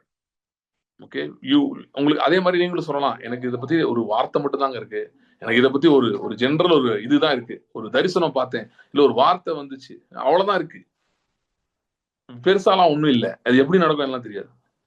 Okay, விசுவாசத்தை தூக்கிட்டார். தம்முடைய வார்த்தையை கொடுத்து ஒரு ட்ரீம்லயோ இல்லைன்னா ஒரு தீர்க்க தரிசனத்தின் மூலமாகவோ அவர் நீங்க கர்த்தருடைய வார்த்தையை மெடிடேட் பண்றதுலையோ ஏதோ ஒரு நேரத்துல ஒரு வார்த்தையை கொடுத்து ஆரம்பிச்சிட்டார்ல, ஆரம்பித்தவர் அதை முடிக்க வல்லவராக இருக்கிறார். இந்த ஜேர்னில பல நேரங்களில் உங்கள் விசுவாசம் ஒளிந்து போறது போல காணப்படலாம். ஆனால் பிரதான ஆசாரியர் நமக்கு உண்டு. உங்கள் வார்த்தையை நிறைவேற்றுகிற ஆளுகைக்குள் கொண்டு வர வைக்கிற பிரதான ஆசாரியன் நமக்கு உண்டு. பிரதான ஆசாரியன் நமக்கு உண்டு. நம்முடைய ஆண்டவராகிய இயேசு கிறிஸ்து அந்த பிரதான ஆசாரியர். சரி, இப்ப எப்படிங்க நான் இதுக்குள்ள போறது, எப்படி இந்த பிரதான ஆசாரியர் சந்திக்கிறது? ஆமா, எனக்கு கஷ்டமா தான் இருக்கு, டவுட்டா தான் இருக்கு. How to I meet this high priest? அவருடைய வார்த்தை, அவருடைய ரத்தத்தையும் அவருடைய சரீரத்தையும் தியானிக்கும் போது, when you meditate on the body and the blood of Jesus, you are going to the mercy seat. அவருடைய ரத்தத்தையும் அவருடைய வார்த்தைகள் தியானிக்கும் போது கிருபாசன தண்டையில் நீங்கள் சேருகிறீர்கள். You are running to the throne of grace, mercy seat. கிருபாசன தண்டையில் நீங்க போறீங்க. அங்கே பிரதான ஆசாரியரை சந்திப்பீர்கள். He protects your faith, he develops your faith, and he makes your faith a faith of dominion. ஆளுகை செய்கிற விசுவாசமாய் உங்கள் விசுவாசத்தை மாற்ற வல்லவராயிருக்கிறார். சரி, அதனாலதான் பேசிக்ஸ் ஆர் பேசிக்ஸ். ரத்தத்தின் தியானம், சிலுவை தியானத்தை நிறுத்தவே கூடாது. That has to be going on every day along with the word, meditation of the word. இது ரெண்டும் இருக்கும்போதுதான் தைரியமாய் நீங்கள் பேசுவதற்கு இடம் உண்டாகிறது. சரியா? சரி, கர்த்தருடைய சரீரத்துக்கு ரத்தத்துக்கு அடையாளம் கையில எடுத்துக்கொள்ளுங்க, ஜெபிக்கலாம். ஸ்தோத்திரம் ஆண்டவரே, கர்த்தருடைய சரீரத்துக்காக ரத்தத்துக்காக நாங்கள் நன்றி செலுத்துகிறோம். எங்களுக்காய் பிற்கப்பட்ட உடைய சரீரத்துக்காக நன்றி, எங்களுக்காய் சிந்தப்பட்ட உடைய ரத்தத்துக்காக நன்றி. Thank you Lord. ஆண்டவரே, குப்பையிலே கிடந்த எங்களை, தூசிலே கிடந்த எங்களை ஆண்டவரே பிரபுக்களோடும் ராஜாக்களும் உட்கார வைக்கும்படி, மகிமையுள்ள சிங்காசனத்தை சுதந்திரித்துக் கொள்ளும்படி கர்த்தாவே நீருடைய வார்த்தையாகிய இயேசுவை அனுப்பினபடியா ஸ்தோத்திரம். சிலுவையிலே அவர் மரித்து, ஆண்டவரே நீர் மரித்து நீர் அடக்கம் பண்ணப்பட்டு நீர் உயிர்த்தெழுந்ததின் விளைவாக குப்பையில கிடந்த நாங்கள், தூசியாய் கிடந்த நாங்கள், ஆதாமின் சந்ததியில இருந்து ஒன்றுக்கும் உதவாதவராயிருந்த நாங்கள் இந்த சரீரத்தினாலும் இரத்தத்தினாலும் மீட்கப்பட்டிருக்கிறோம், மாற்றப்பட்டிருக்கிறோம், ஆளுகைக்குரியவர்களாக மாறி இருக்கிறோம். அதற்காக நாங்கள் நன்றி செலுத்துகிறோம். ஆண்டவரே, நாளில் நம்முடைய சரீரத்திலும் இரத்தத்திலும் நாங்கள் பங்கு பெறும் போது ஆண்டவரே, நீர் எங்களில் நிலைத்திருக்கிறதே, ராஜாவாகிய கிறிஸ்து எங்களில் நிலைத்திருக்கிறதை உணரும்படியாக, அப்படியே நாங்களும் அறிக்கை செய்யும்படியாக, ஆண்டவரே நாங்களும் எங்களுடைய அறிக்கையை உறுதியாய் பற்றி கொள்ளும்படியாக, வானங்களின் வழியாக ஏறி போன பிரதான ஆசாரியனாகி நீர் எங்களுக்காக இருக்கிறபடியால் எங்கள் அறிக்கையை உறுதியாய் பற்றி கொள்ள எங்களுக்கு உதவி செய்யும். எங்கள் மனக்கண்களிலும் பிரகாசப்படுத்தும் ஆண்டவரே. எல்லாரும் கர்த்தருடைய சரீரத்திலும் ரத்தத்திலும் பங்கு பெறலாம்.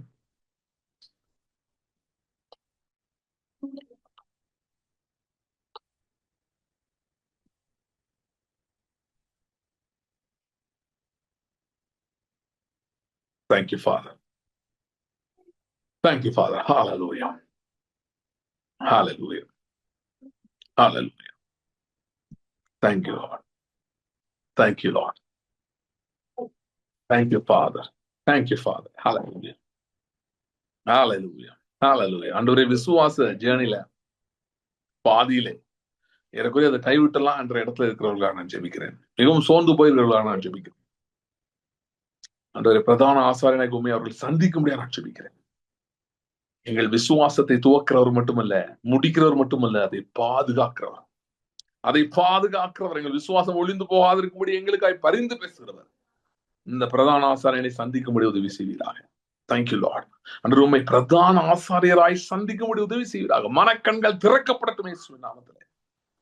பிசாசு அவர் உங்க கூட இல்லைன்னு சொல்லிட்டே இருக்கு. அண்ணா, இந்த பிரதான ஆசாரியனை இயேசுவை, அவர் உங்களோடு இருக்கிறது, உங்க பக்கத்தில் இருக்கிறத பார்க்கும்படி உங்கள் மனக்கண்கள் இயேசுவின் நாமத்தை திறக்கப்படுகிறது. ஆண்டவரே, அதை அவர் உணர்ந்து கொள்ளும்படி சில அடையாளங்கள் நடப்பதாக. நீர் இவர்களோடு இருக்கிறீர், இவர்களை கைவிடவில்லை என்பதை உணர்ந்து கொள்ளும்படி, புரிந்து கொள்ளும்படி, மிகவும் பலவீனமாயிருக்கிறவர்களுக்காக ஜெபிக்கிறேன். அப்படிப்பட்டவர்களுக்கு கூட இதை அறிந்து கொள்ளும்படி சில அற்புத அடையாளங்கள் இந்த வாரத்தில் நடப்பதாக.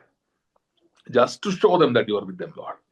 அவங்க விசுவாசம் ஒளிந்து போகாதபடி நிற்கும்படி, ஆண்டவரே நீர் பரிந்து பேசுகிறீர் என்பதை உணரும்படி சில அற்புத அடையாளங்கள் நீர் செய்கிறதுக்காய் ஸ்தோத்திரம்.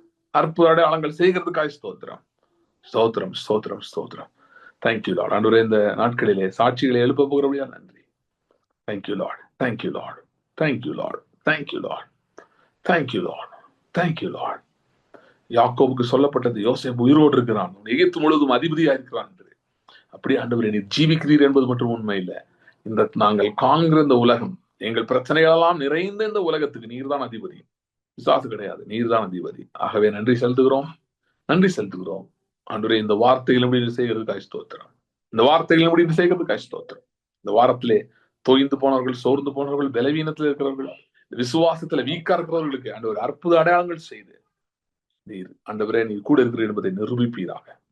Thank you Lord. Thank you Lord. இப்படி செய்கிறதுக்காக ஸ்தோத்திரம். நீர் அப்படி செய்கிறதுக்காக ஸ்தோத்திரம்.